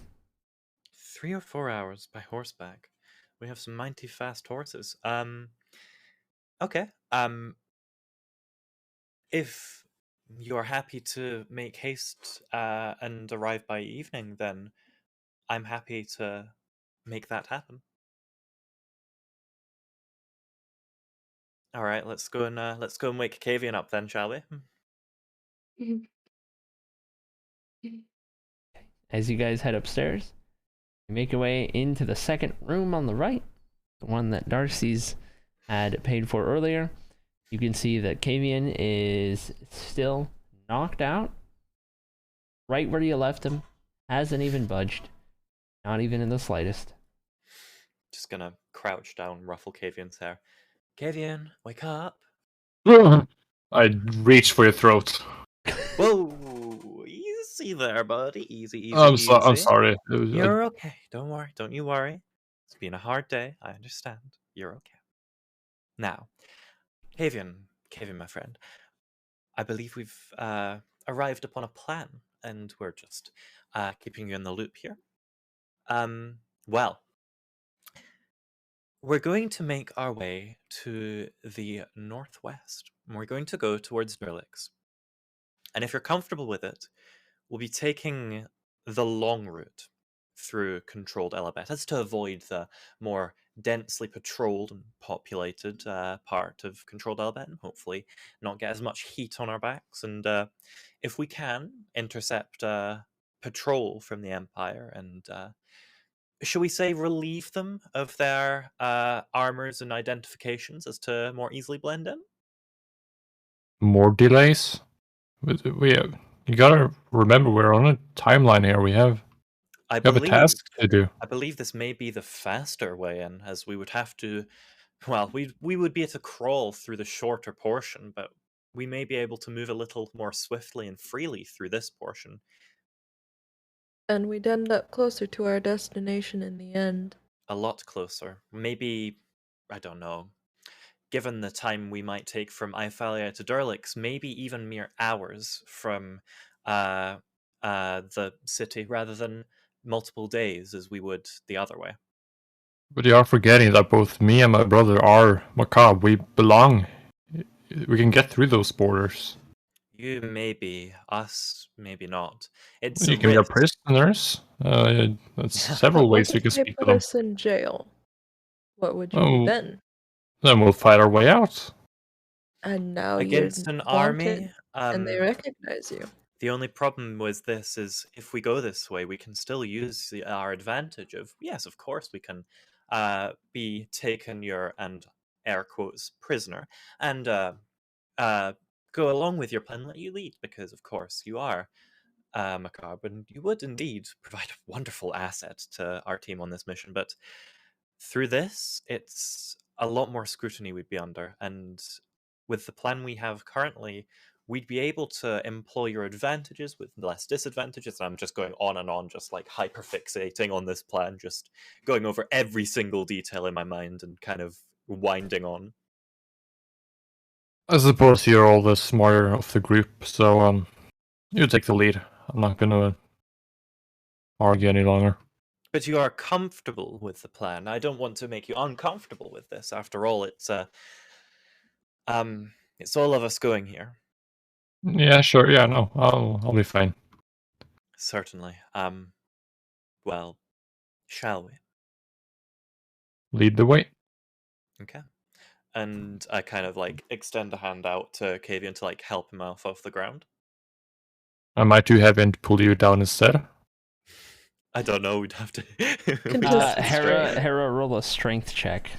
Because I am quite tall. Okay, let's do it.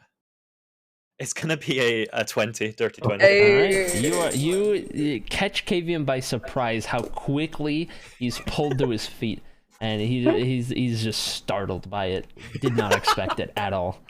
Nice grip. Wow. Thank you. It's on a staff most of the time. While you guys gather supplies and the horses, I'm going to inquire around town to see if I can find someone. Yeah, I'm going to look around for anything a little bit more. Well, actually, no, I'll leave that to Darlex. I also probably need to find boots at some point in our travels as we reach the more snowy, mountainous climate. That's what I was thinking. I don't wear shoes. You might, you might have more luck the closer we get to those climates. Indeed. I will at our next stop or two. But for now, I'm going to see if I can find this person that the librarian suggested. Excellent. That's a good plan. Alright. I don't know when you want to do that, but I'm just going to be asking around town to see if I can locate. So are you splitting up from the group or no? Yes, while they're getting supplies and everything ready for the trip, I'm going to see if I can find this person. Okay. So what would you like to do? Exit the tavern, stay in the tavern? I'll ask the barkeep first if he knows the name. Okay. So I'll head down there. As you head downstairs, the barkeep is currently tending to one of the tables. He has his little note thingy in his hands, and he's jotting down some orders and whatnot, just kind of listening to them speak. A barkeep. Yes.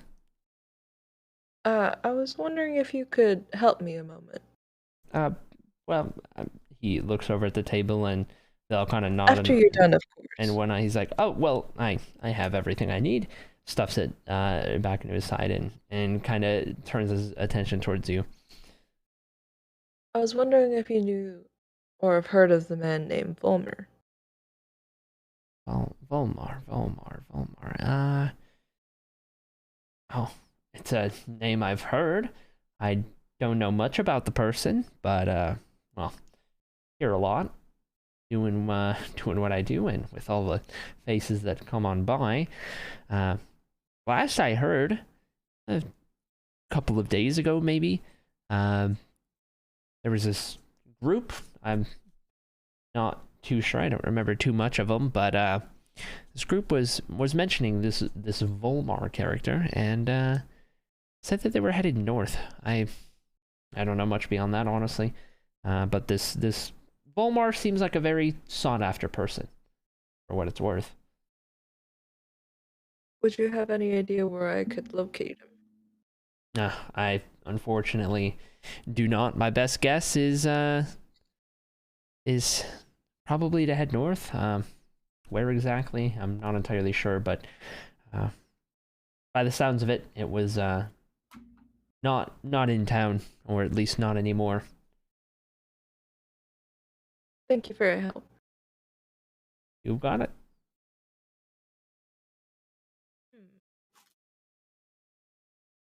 Heading north. So by the sounds of it, he's left town. Seems like it. If they're heading north, oh wait, are we with Pippa at the moment? Pippa's alone. Oh, I'm okay. I'm just talking as myself, Oh, okay. thinking. As just me, if they're heading north, you might find them in Ithaca, but I'm not sure. You may find him in.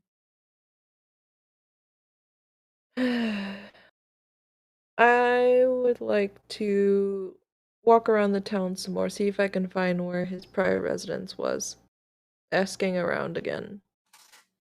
Okay. Maybe I can find a clue as to what part of the north he was headed. Make an investigation check. I'm so great at rolling today. 24. Okay. So through your various quarries and searches and asking around with the various townsfolk, you're able to come across one individual who does know a little bit about this Volmar character. And this person, having actually met Volmar and sought out his services previously, explains to you that Volmar is a Wurika, just like you, with white hair, kind of red, it kind of fades it in and out of this red color in amongst the white. The hair comes down to about halfway down their back. It's very long, and it's pretty straight. It's not wavy or curly at all. They're older. They're probably around 80 to 90 years old at this point. And, well, their enchanting services are sought by many. For a while now, they've been spending time in Ifalia, but have recently moved on, and they have traveled north to assist the elves of Ithaca in the current given conflicts. So you might find them.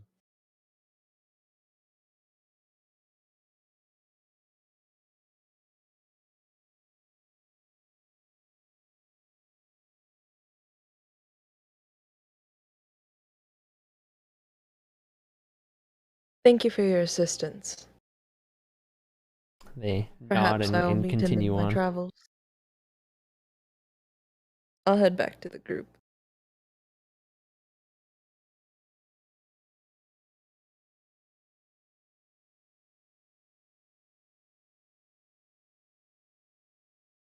Bruh, find your guy? Not him, but information. Well, we can certainly follow the information trail. Shall we? We shall. It seems that our destination might lead us to him anyway. Kavian, have you any business to conclude in Ifalia? Nope. I'm ready to get out of here. Alright, let's go. It's too nice for me anyways. Everything's too nice for you. That does make you happy. Ouch. Sassy. Meat and barrels of ale. That's what makes him happy. A barrel of ale, a Nice barrel of meat. people bother you? Do you only And- seek out mean people? Are they what comforts Well, you? No, I don't mind rich people. They usually give you a lot of money if you know how to play the game. How about nice people? Said It it's certainly too helps nice. to have someone to back them up if the rich people also have a sword, huh, Kavian?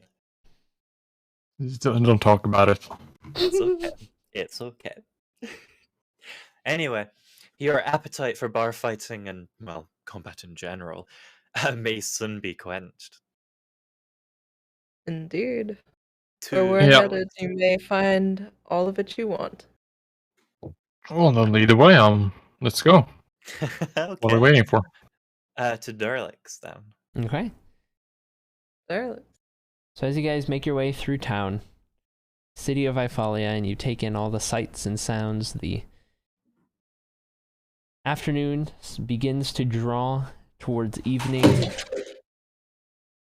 Toot drops things on her desk. I was trying to fix it, and then As the afternoon draws towards evening, and the gloomy, overcast day looms overhead, the clouds swirling, the wind having picked up, and the noises of the inner city becoming quieter and quieter as you make your way west until you reach the gates of the city for the road heading west.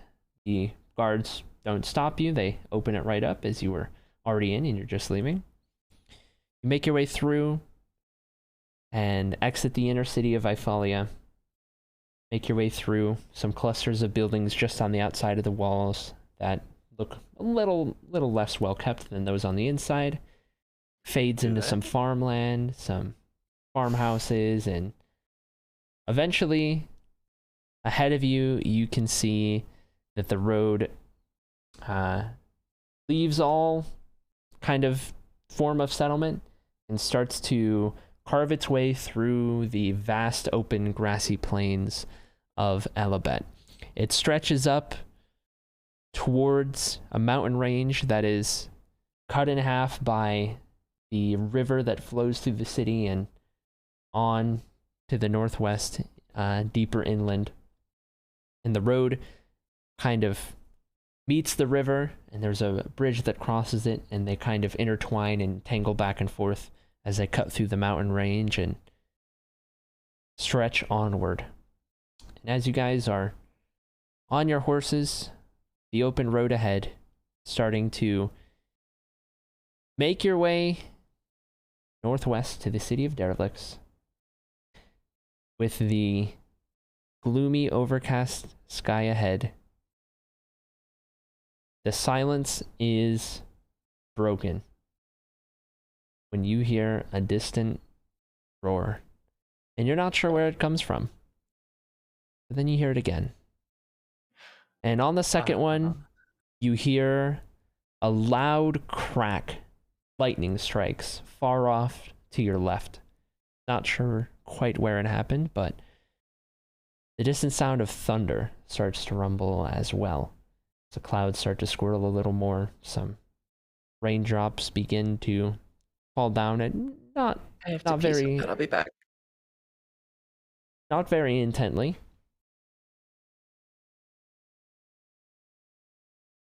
Not So, very intently. Just at a kind of sprinkling amount. These raindrops are coming down. I'm gonna put on my hood and just go. Typical. Another streak of lightning flashes, this time far off to the right. The thunder continues. Again, you hear the familiar roar in the distance, and the eerie silence that was previous, with the wind having picked up, now the rain starting, the thunder in the distance, the lightning beginning. That silence begins to kind of dissipate. And as you make your way a little further away from the farmland, a little further away from the settlement,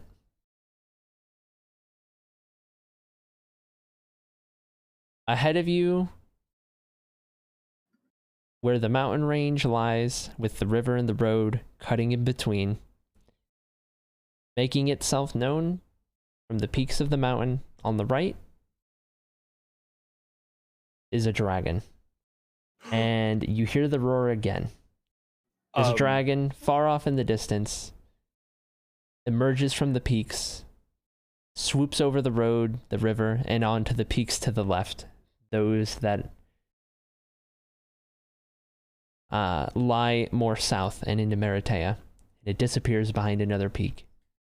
After a moment, it becomes visible again from one of the peaks, and you can see a streak of lightning shoot from its mouth towards something in the mountain range as it circles above, not near you guys, but off in the distance. It circles above the mountain range, and then it swoops back down again, hidden from view in the peaks of the mountain. You hear more thunder, and you hear a couple cackles of lightning off in the distance. The rain starts to pick up just a little bit more. Wow. And as the rain starts to pick up, the clouds swirl above, the thunder, the lightning off in the distance, the dragon going in and out of sight far off in the distance within the mountains, intertwined with the peaks. That is where we end today's session.